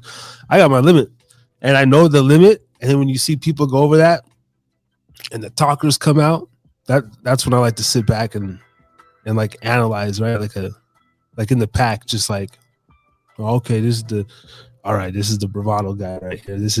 But then earlier he wasn't really like that. He kind of needs that fuel. Hey, boom. Mm-hmm. Yeah. Done that too. And then when if we're going out and I'm a drink, I'm like, It's 2 cups for me. Like my limit is like 2. Like I ain't going over 2, just because I still want to be aware, and I know how far we done parked, and I'm like, in my condition on that, if you let me get heavy, like ain't nobody finna tote me about it here. Like I'm not even trying to tote me about it if I'm heavily hammered. So I'm like 2, and then I'm drinking water the rest of the night. Yep. Now, some people might consider drinking a little half pint in one sitting. Oh, that's a lot for me. Now, most people it is, but like I said, I hang around motherfuckers who drink. So like this little pussy hat pint. Like, yo, shout out to this one cat. Forget his damn name. I reached out to him on the podcast. So one of the funny things about being here in Nevada steady is like, and I don't know if it's just Nevada, but it's the only reference I have to like going to a casino. And I'm sitting there one moment, just minding my business. I'm thinking about, cashing out, getting ready to leave. And a guy rolls up. Now, he's like, I'm thinking he's a Wedo, a white Mexican, and then he spoke to me in Spanish, and then I'm like, nah, bro, and he's like, oh, okay, and then he busts out his Irish accent, so he's like Irish and shit, but he had a little bandana on, looked like a white Mexican, and we sat there and got to talking. And we were chopping it up. He's also like a Twitch gamer, streamer, and gave him my card, whatever. But at first, he was cool the whole way. But this motherfucker probably had like 3 shots just in a little 10 minutes. But he was one of those drinkers where he's like, I've already had 2 fists today. And I'm like, and I always have to check people. I'm like, wait a minute, because sometimes they say we don't really know our fists. I'm like, bro, the fifth is that Jameson bottle right there that she just poured that shit out of. You had 2 of those, right? He's like, yeah, I had 2 of those. I'm like, bro, motherfuckers don't be saying stupid shit like that. And I said, I've known some cats that, and he went on this spiel. Because I have Irish blood, you fucker, and this is, and he starts feeling himself. It hadn't got the best of him at that point. He started breaking this down to the scientific, and I've heard this before. I don't know he was pretty fucking intellectual when he broke down, but he's like Irish blood and the RHA something, but how like certain blood types really do have, like they can take alcohol, right? Like in natives, they're not supposed to drink at all, or even like black people and tropical people, like they're not. Alcohol is not for certain body types. Apparently, the Irish have a extra enzyme to where they did studies, and like maybe I should maybe fact check that at some point. But they've done studies, and I've heard this general kind of knowledge, but apparently Irish, like if you ever go to a bar, bet on the Irishman. Like don't bet on the Mexican, don't bet on the fucking Russian.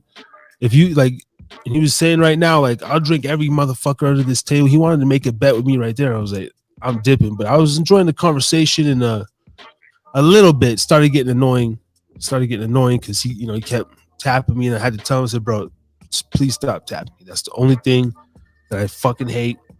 That's my one thing steady when I go out, and the motherfucker, you know what I mean? Hey, my friend. Like, I really hate that, And I told you, like, hey, brother, please don't tap me, dude. Other than that, we're fucking cool. We're gonna set these boundaries real quick, and we'll get along the rest of this night. I hate that tapping. He's like, oh, I'm sorry, man. He's like, we're still cool. I'm like, no, we're still fucking 2 fists. And that's when he was breaking it down. But he said, yeah, man, legitly 2 fists. And that was his like daily thing. He's one of those, he hits a peak and he just keep going and going, and he can't get no drunker. And that's why I got this sign right here. Drink responsibly.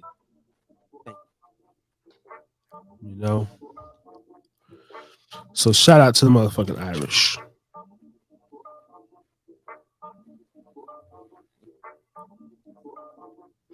Do you got heavy drinkers in your family? Throughout the... honestly, no, I'm not gonna sit there and pride and be like, you know what I'm saying? They're very casual, very controlling. Like from what I've noticed over the years, like watching, like nobody's just, you know what I'm saying? That I know of. Like I ain't been in that energy enough to be like, oh, y'all really go ham like that. I ain't been in that. You know, I've seen them knock down a couple of beers and stuff like that, and maybe a couple shots, but like just hog tying and just kegging, like I ain't never seen nobody like really just go unbelievably and try to be sporty about it. It's just been from what I've been around, it's always just been casual vibes. That's good. Yeah, that's what I try to represent here on the Harris is Drinking Again podcast. Well, shit, my brother, been rocking out. Going forward, I am gonna try to shorten my shit up. There ain't gonna be no 4 hours tonight. That's for damn sure. I'm gonna rant a few more minutes. Solo dolo. I try to do some sponsorship, whatever. Um, what the hell do you got going on the rest of your week? And then of course give the plugs. And how before we do it, let's go. How did the show go tonight? Because you did a 420 event on your show earlier, didn't you? Man, it was really fun. Granted, due to some technical issues with restreaming people, mobile devices not connecting, I didn't have like the pack house I expected, but it still was nice. My brother Kyle came through. I did a little karaoke with the Usher You Got It Bad during the thing. And my brother King True, the King of Soul, you know what I'm saying? Award winning songwriter artist who's a good personal friend of mine came through and did his thing. We streamed one of his latest tracks and also had that mental health bonding moment. We had like that brother moment. So it was really dope all in all. It was worth it. And it's something that, now that I got it, I can tweak it and know how to structure it differently and, continue to make it going. I got that going. And, B&W will be dropping another new show this Saturday. So I'm working. My week is consistent of drive, working back, answering business calls, video calls, and just being in office. That's dope. I love that lingo too. Video call. One of my boys hit me up the other day.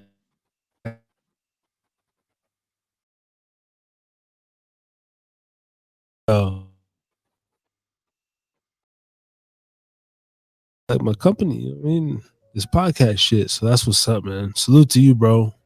I appreciate it, bro.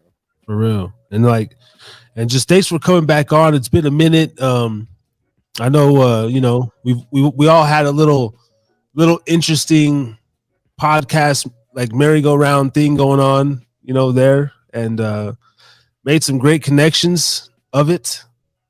Oh And yeah, man. I'm still trying to keep it going. Like I yeah, ain't just do it to do it. You know how people do it like, oh, we had 6 months and then just and my pride is never too high where I'm like, I'm so caught up in doing who they want stuff that I can't come in. Nah, nah. Send me the invite. I'll clear my schedule. Like right now, again, I can say being that my show is kind of on some revamping, working on some new material. Like I have an open, flexible schedule that I can maneuver, you know what I'm saying? Like that. yeah. Hell yeah, man. I love that. Looks like we're both doing some remodeling of the Oh bar yeah. grill. You know what I mean? That's And what elevation is about. Like if you can't go and look over a year's worth of your stuff or the past 2-3 months worth of stuff and go, what can I do differently? Then you're not trying to grow from it. You're just like, I'm stuck in my way and you're gonna become complacent.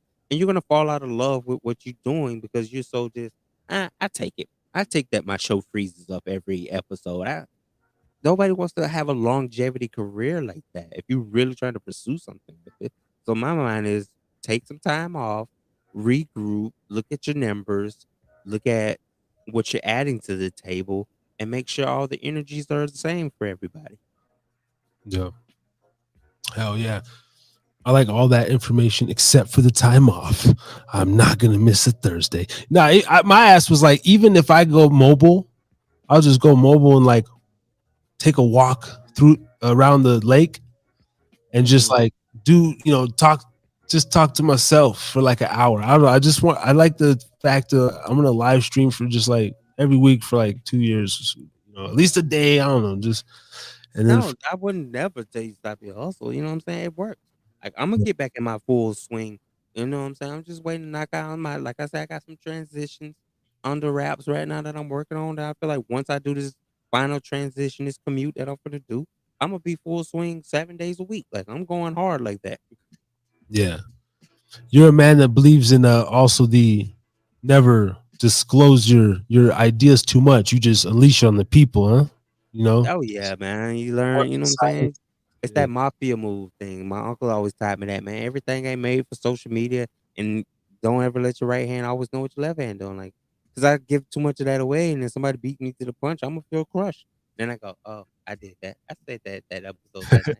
It's cool. Yeah. I battle with that a little bit too. Like, I want to talk about this dream or this vision, but I don't know if I want to do it right now because what if Oh yeah. that's dope. But shit, man, anytime you want me to come on, back on, and you'll let me, come on one of your shows you got going on, you already know. Send me the link and Okay. we'll be there. And ladies and gentlemen, stay tuned. You heard it here. The unhappy hour is coming. Me and Steady, Yes. we'll do something. We'll make a show of it.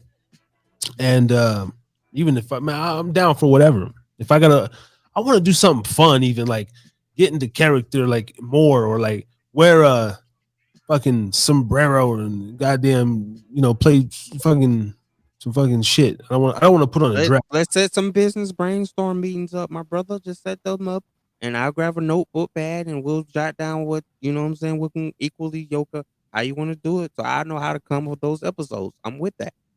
Yep. Sounds good, man. Well, shit, I know it's late over there.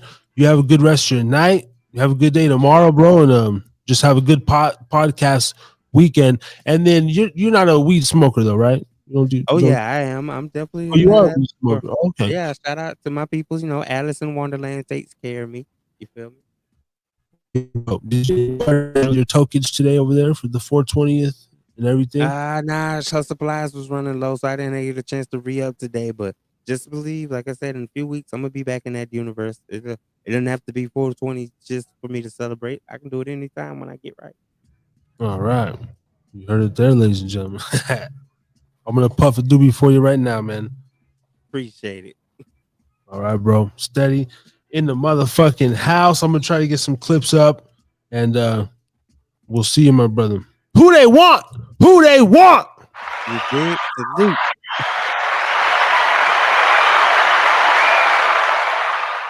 All right, my brother.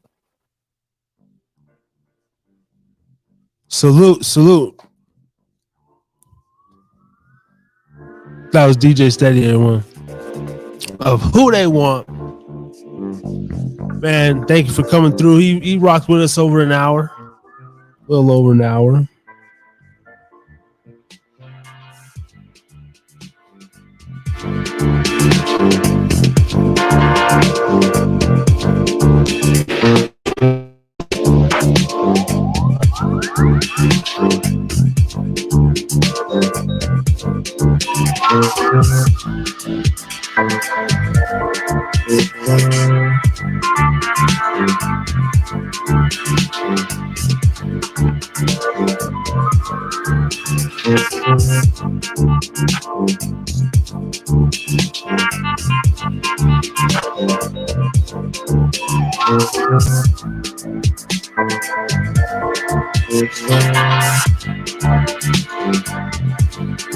Boy, that come and run be good, boy.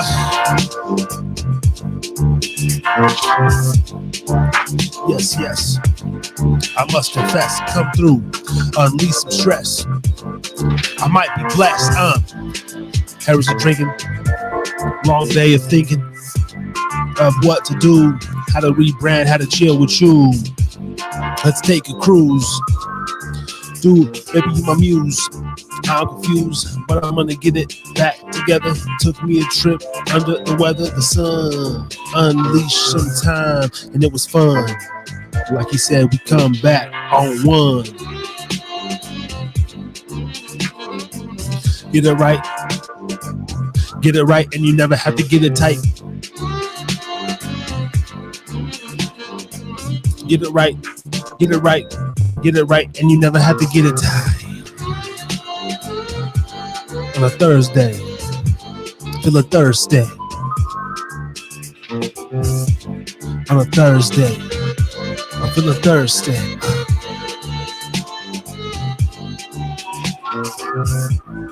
If you even show, it's the guy with the lights that glow. For sure. Drop another one of those clues. How we feeling? How we feeling?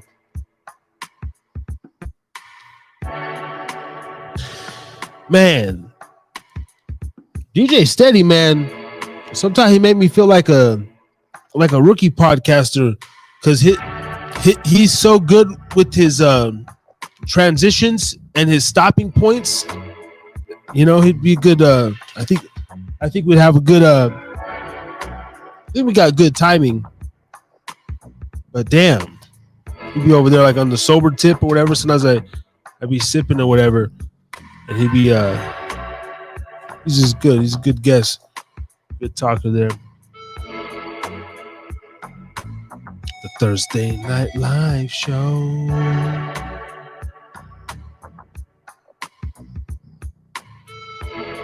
Yeah. Not too much action up in the chat tonight, but it's all good. Steve Gubb, Ulysses Una, and my boy. Do I dare say my ex co-host and my ex co-host?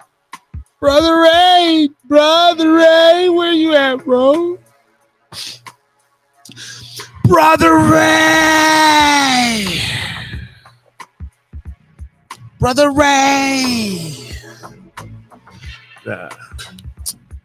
But like all good things come, things go, things grow, different shit. And what it is, man, we're just fucking excited. We're just excited. It's rare in life you get people that are like really passionate and into things. And then because even our passions and interests are like on different levels, so there's gonna be like little bumps and little things in the road, and then you see all the other opportunity out there in front of you and what you guys can do if like maybe we're just thinking small-minded. Like, I mean, I know that's not really the case, but kind of in a way, like we put so much energy into the duality of the show that can we use that energy outside somewhere and do this and then do this and then, boom, and then maybe we come back over here. Only time will tell. But for now, I'm living well. And I'm smoking well. I do not tell. And I'm smoking, and I'm choking, and I'm smoking, choking, stroking, and I'm stroking, and smoking, and stroking, and smoking. Going up on hour number 2. Who knows what this is gonna turn into? I can't do it.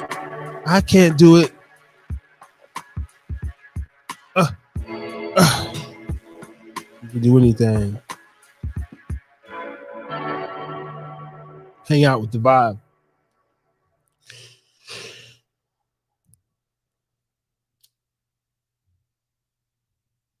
$420 holiday. Oh, I know a clip I actually want to make.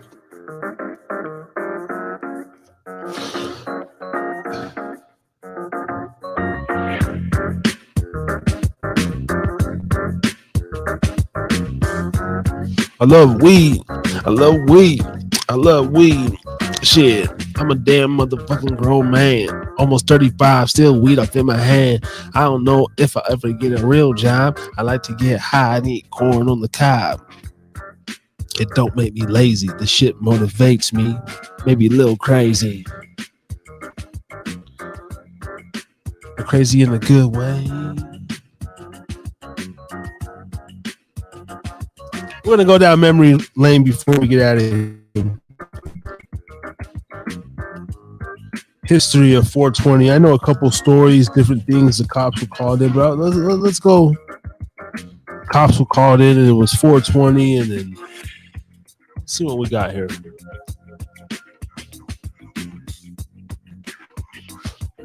Before we get out of here,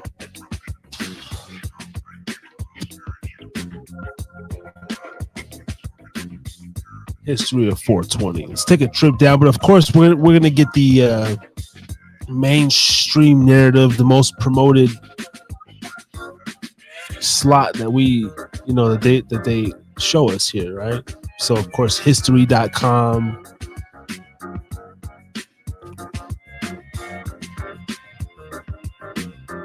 Euro News, Mashable,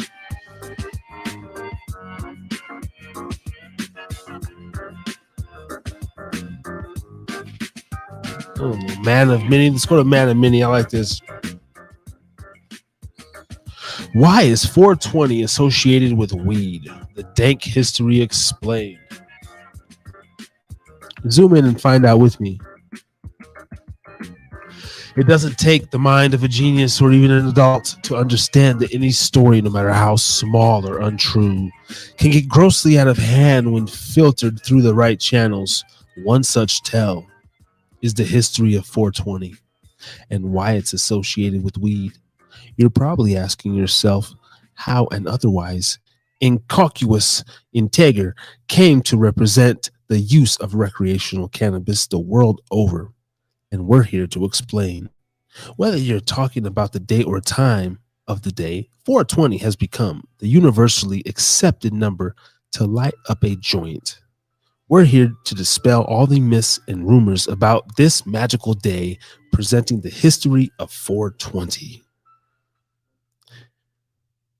Oh, you motherfuckers didn't think I could say the word innocuous, huh? You thought that would get me? You thought that I'm the spelling bee fucking champ. Always will be still. Damn it. All right. That was a clip. I'm just doing a clip. That was an actual clip. A minute 57. All right.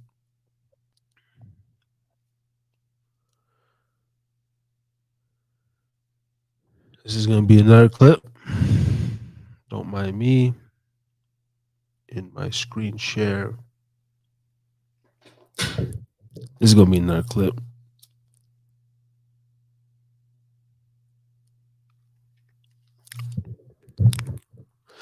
What's the origin of 420?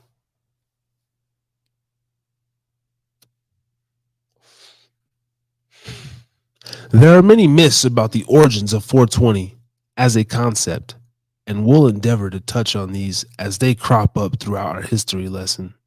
But please know that we have researched this topic through original sources, not Wikipedia, multiple times. As far-fetched, all right, that was a horrible clip. So trust, why is 420 the best day to burn down over a lengthy control time? Okay, this is the common misconception. 420 is not the police radio code. I mean, I heard it wasn't at one point, but no. Let's see. We'll bring up the Franklin Theory police codes. In fact, 420 is a police radio code in Las Vegas, but it's not for smoking herb. It's for homicide.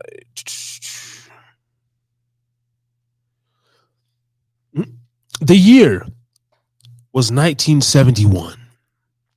The place, San Rafael, California. Because of course it happened in California. 5 friends, all students at San Rafael High School, had a very specific ritual, one which would later change the world's referral to, and perhaps attitudes towards, the devil's lettuce. The young men, Steve Capper, Dave Reddix, Jeffrey Noel, Larry Schwartz, and Mark Gravich, would meet on the school grounds each day by a statue of Louis Pasteur, the marvelous French scientist and polymath, at exactly 420, a seemingly arbitrary time to get baked, sure, but this was before WhatsApp groups, so people needed to organize themselves well in advance, especially if there was going to be multiple attendees at any gathering. 420 was an understood, concrete regimented ritual for the boys, and one which we could only assume saw a lot of blood getting passed between them. Like all good gangs, youths, of course, they had a nickname for themselves, going by the name the Waldos, allegedly because their chosen hangout spot was a wall outside the school. Personally, we think that they should have been the Pastures, but then high school gang naming was never our thing. This is a quintet of pubescent stoners began to use the term 420. Really? It was a joke. Parents and teachers wouldn't know what we were talking about. This was a 2000 interview.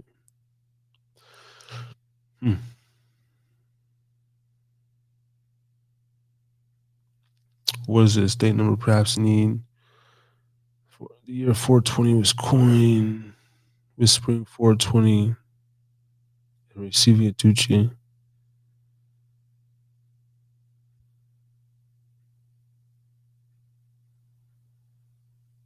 Oh, it's Hitler's birthday today too. I think I remember that now reading it. I heard that one time. It's Hitler's birthday. Cool. Happy birthday, Hitler. Let's see. I mean, rest in peace or whatever.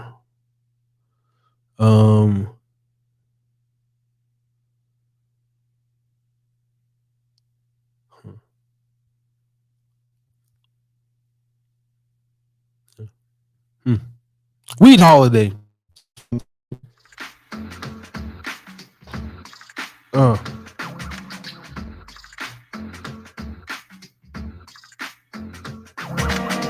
Feeling funky off the weed. Tell me what you need. Feeling funky off the weed. Tell me what you need. Feeling funky off that weed. Yes, I need it so indeed. Swisher sweets.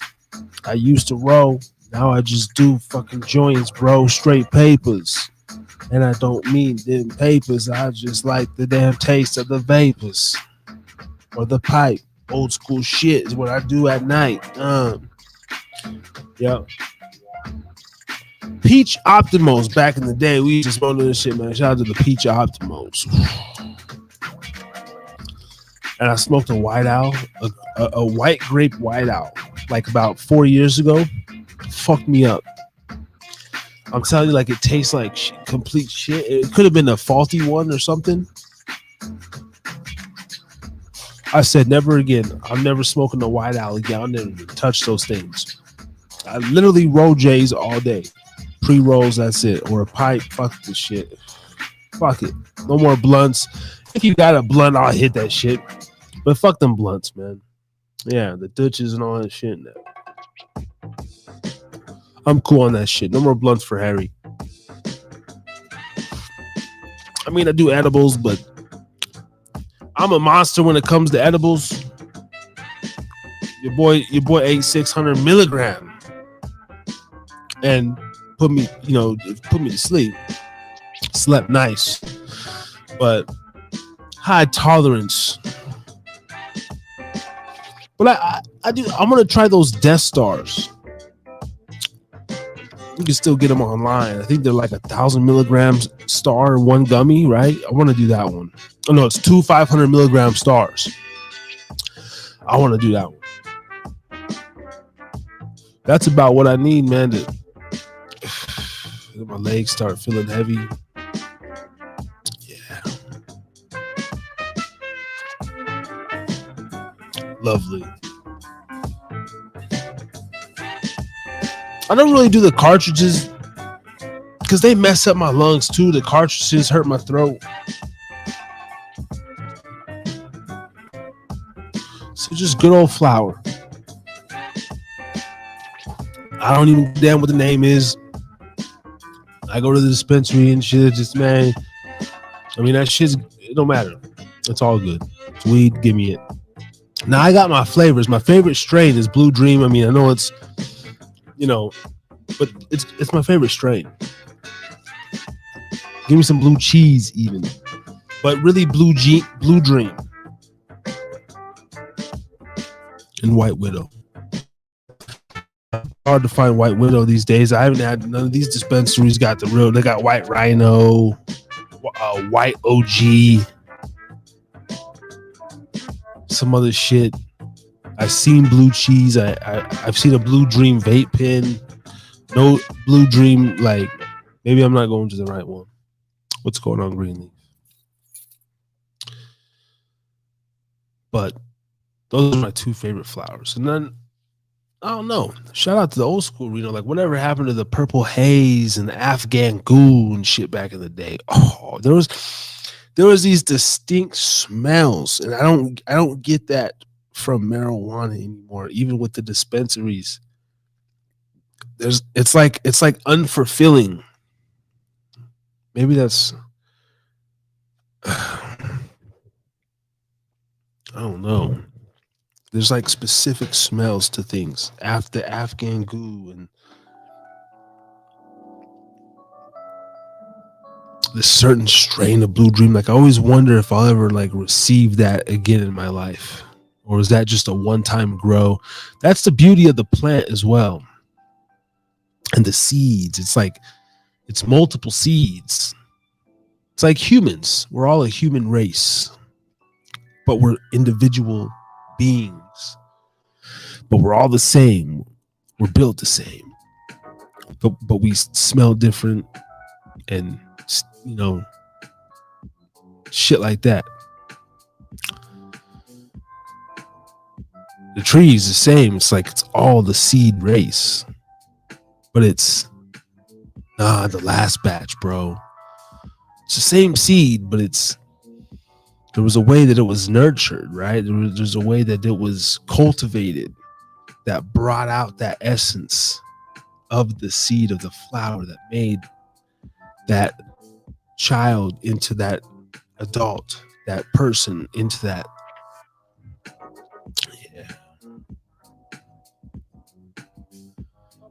Yeah. Happy 420, motherfuckers. Love me some weed. Might as well be Harris smoking again. Now that we're legal recreation with it. Smoking freely, doing what we want. Harris is smoking again podcast.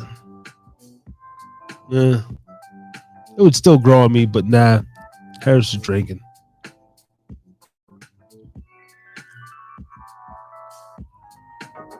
That's right. All right. And check this out. One of the other sponsors, real shit though, W Energy Drink. No sugar, no calories, no jitters, no crash. Be better, play better. And a company that serves you with better flavors than any of the other companies. They got natural flavors, Galaxy Grenade and Octopus Punch.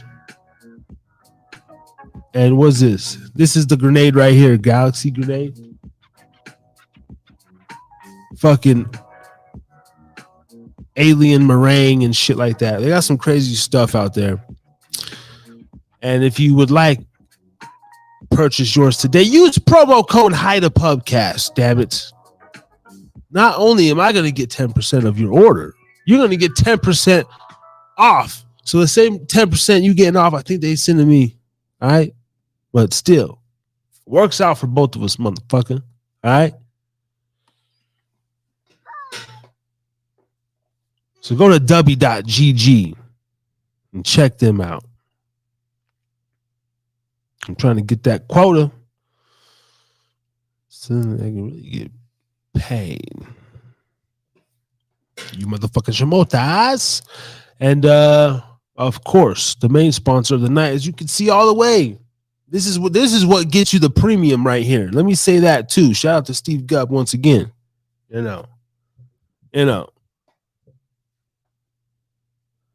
This is the premium package right here. Front and center, on all night. Just different, boom. I'm going to throw you in the green. I'm going to play the music behind it. I'm going to go into another rant about how good the vanilla spice is as compared to this and that. and it's very pairs well with some ginger ale. Huh?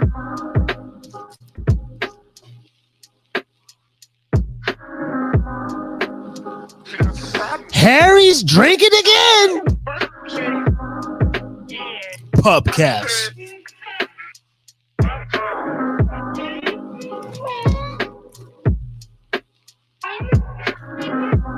But you can also get yourself a nice video up on the channel. Go check out the W video.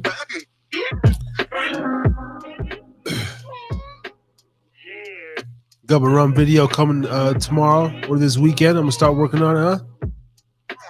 Holla at me.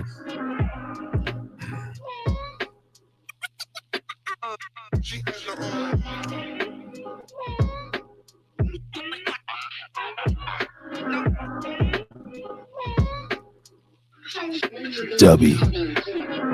Don't be a fucking W, huh?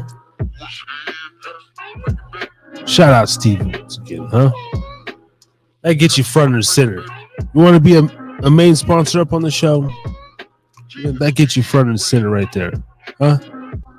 Look at that. I should have just left her up all night.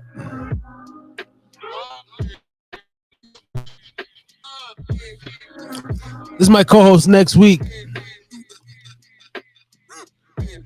What are we gonna call her? Gubba Gloria, Guadalupe, Gwen, Geneva,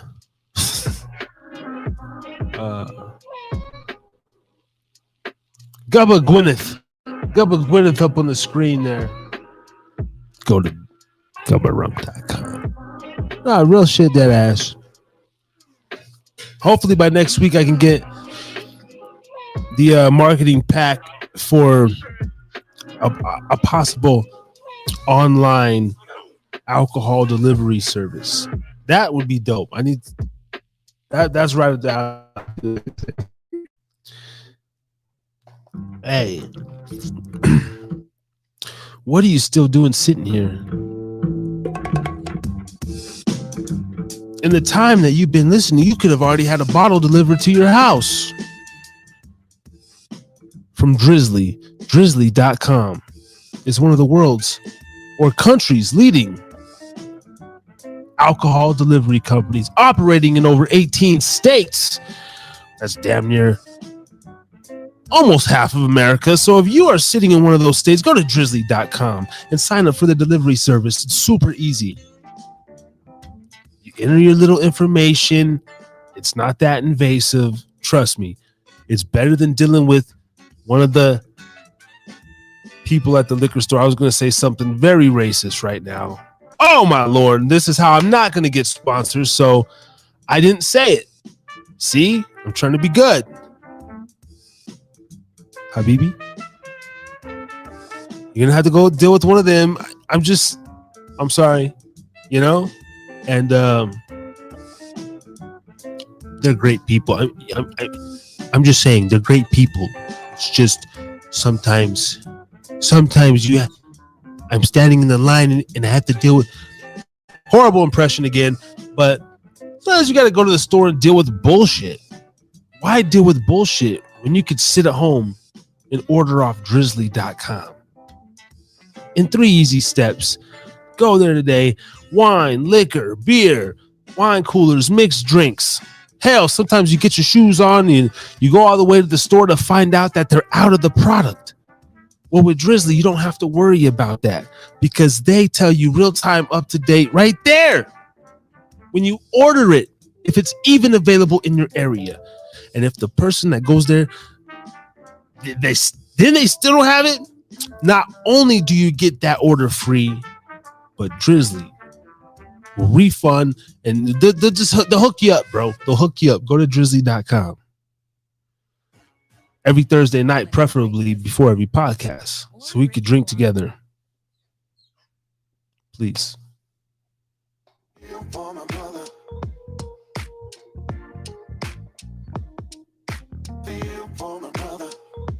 Hey, girl, this club is cracking. Yo, this pub is pretty cool.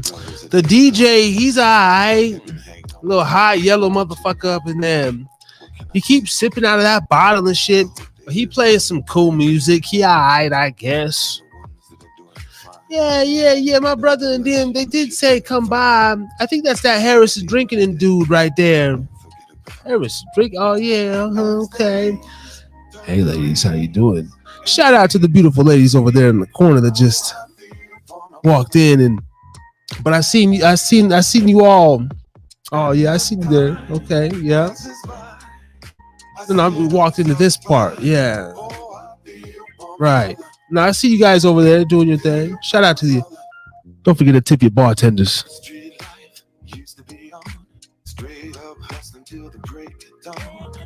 Taught me how to do wrong right. Everything inside. But somehow things started to change. Try to get us straight up out of the game. You couldn't see what I saw. The empire was starting to fall. And everything that I said never seemed to get into your head. I tried to do the right thing. Living my life with the words that I sing. Now tell me, say what happened to my best friend? As days turn to weeks and weeks to years, I feel for my brother. I feel for my brother, yeah. And as time passes by, I see you're not satisfied. Oh, I feel for my brother. Feel for my brother. I miss you, man. You're my brother. I said I love you, babe. I won't forget you now. Oh, no. And then real quickly, I gotta bring it up. If you or a loved one know anybody that needs help, real shit with drinking or drugs, or just having a tough time, call 1-800-662-HELP. It's that simple as well. 1-800-662-HELP. You don't know how to spell help? It's 4357 on your keypad.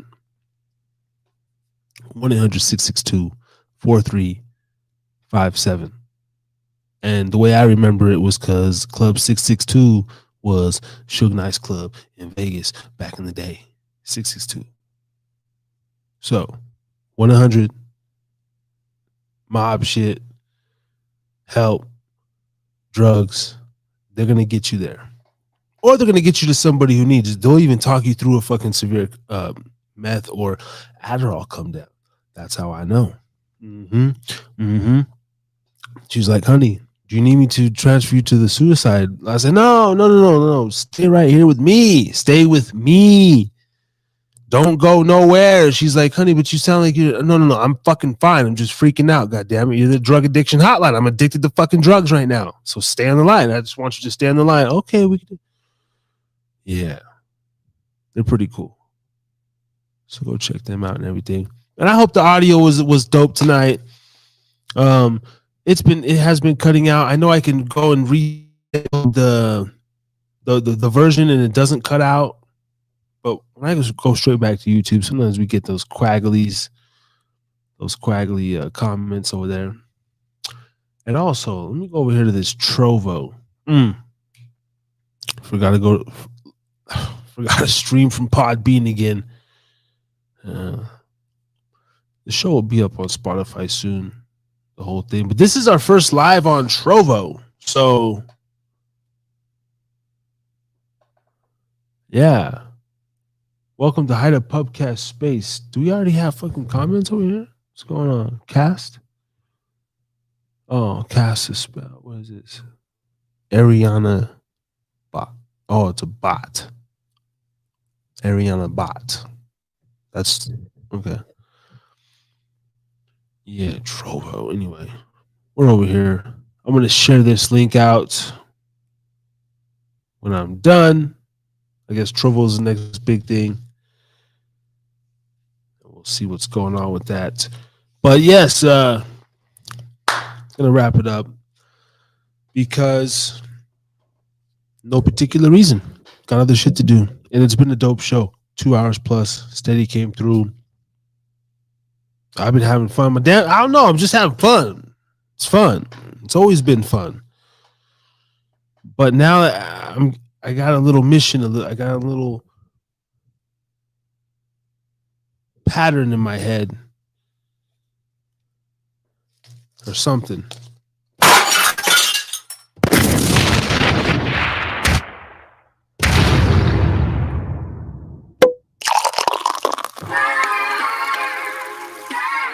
Yeah.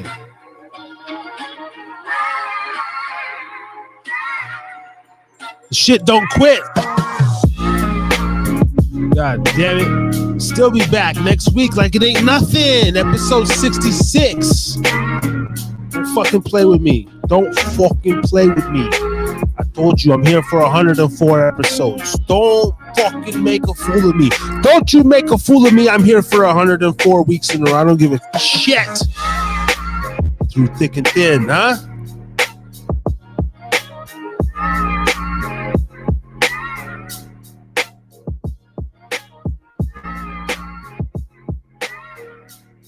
But I know you got to give the people what they want, so I will try to continue to do that. With my shit. And having fun while I'm doing it. Different shit, crap, shit, crack. I can't wait for you guys to see the next video. It's going to be really cool. I find a joy out of creating videos. That's one thing I do. If Brother Ray was here tonight too, we're going to talk about that. Hey, man, I am passionate for this shit, but the passion that's interesting. But I want to just fucking and you still need people. That's why this community is important. This live stream's important. Don't be shy. This is a pub. So if you got to knock a couple back to open up or whatever and get off the wall, come over here and meet some people, man. Let's network and everything. Because we all need people. Huh? There's a good thing about liquor. Brings people together. Warms people up inside. Let's all follow each other. And I'm going to try to be more social on social media. And more social in my current life, you know? Because I can be that asshole. I'm a fucking asshole, man. Like, that's why I don't like myself sometimes. But and I know they say, no, you're supposed to love yourself all the time. It's not realistic. It's not realistic. Sometimes I'm a fucking piece of shit. And it's just like little things, like selfish. And then I like going out of my way, but sometimes not to help other people, right? That's a bad person, you know? It's like, that's why I say I'm decent, you know? I'm a decent guy. I'm not gonna fucking, you know, do crazy shit. But sometimes the silent ones, or the silence, or the not doing a gesture, not acting is worse than like acting, you know? Oh yeah, and this fucking thing stayed on my thing the whole time. Over here with the lavalier and everything. So anyway, that noise is pissing me off, that little buzz in the back.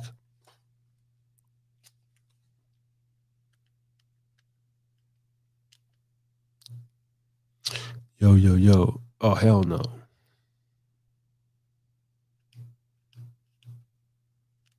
Test. We still here?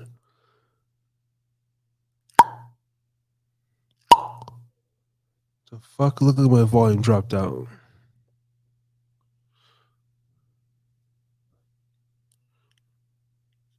Fiddling around with shit. Now we're good. All right. Harry's drinking again. So yes. The official wrap up. It's been a great night. See everybody next week. Motherfucking 65 weeks in a row. Shout out motherfucking Brother Ray G. You know, we're still gonna make content, whatever. Even if we gotta take a couple weeks break or whatever, you know, go check him out on fucking his show. and Talk Cheese Truth, aka T3. And fucking stay tuned. We coming with heat. We're coming with multiple entities and businesses and motherfucking sponsors. It ain't gonna stop. Huh? Turning something into nothing. Turning something into nothing. Turning nothing into something. Turning something into nothing into something. Do what we want to go when we fucking.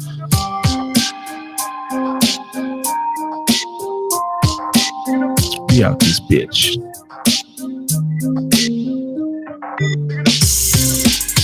I keep saying that and then I never want to go because I keep playing that music and it keeps me bouncing. And I'm a narcissist. I love looking at myself like an arsonist.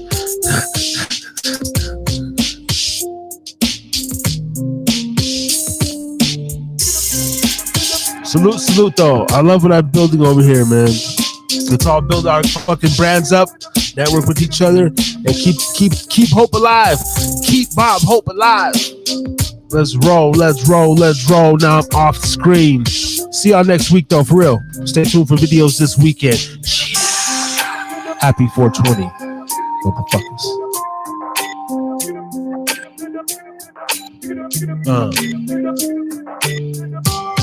But the voice is here. The voice is here, and the voice remains clear. Let's throw up all these motherfuckers over here.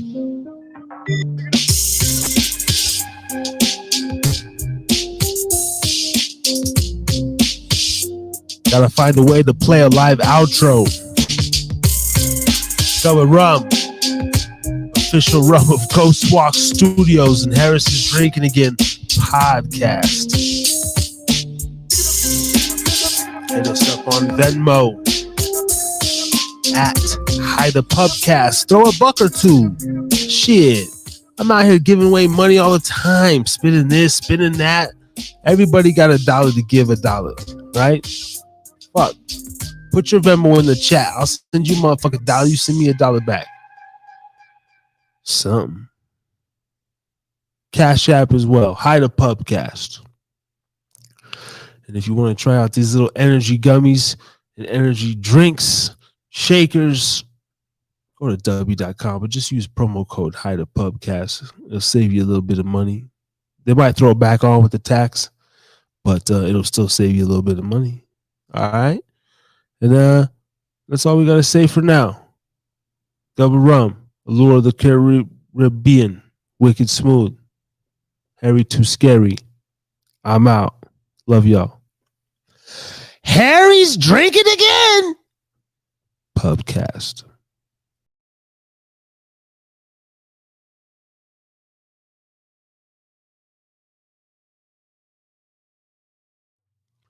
Yo. You have been listening to the Harris's Drinkin Again Pubcast. For more, go to YouTube, type in at Hide a Pubcast. Look us up on Spotify, any and all streaming platforms. Harris's Drinkin Again Pubcast. Thank you.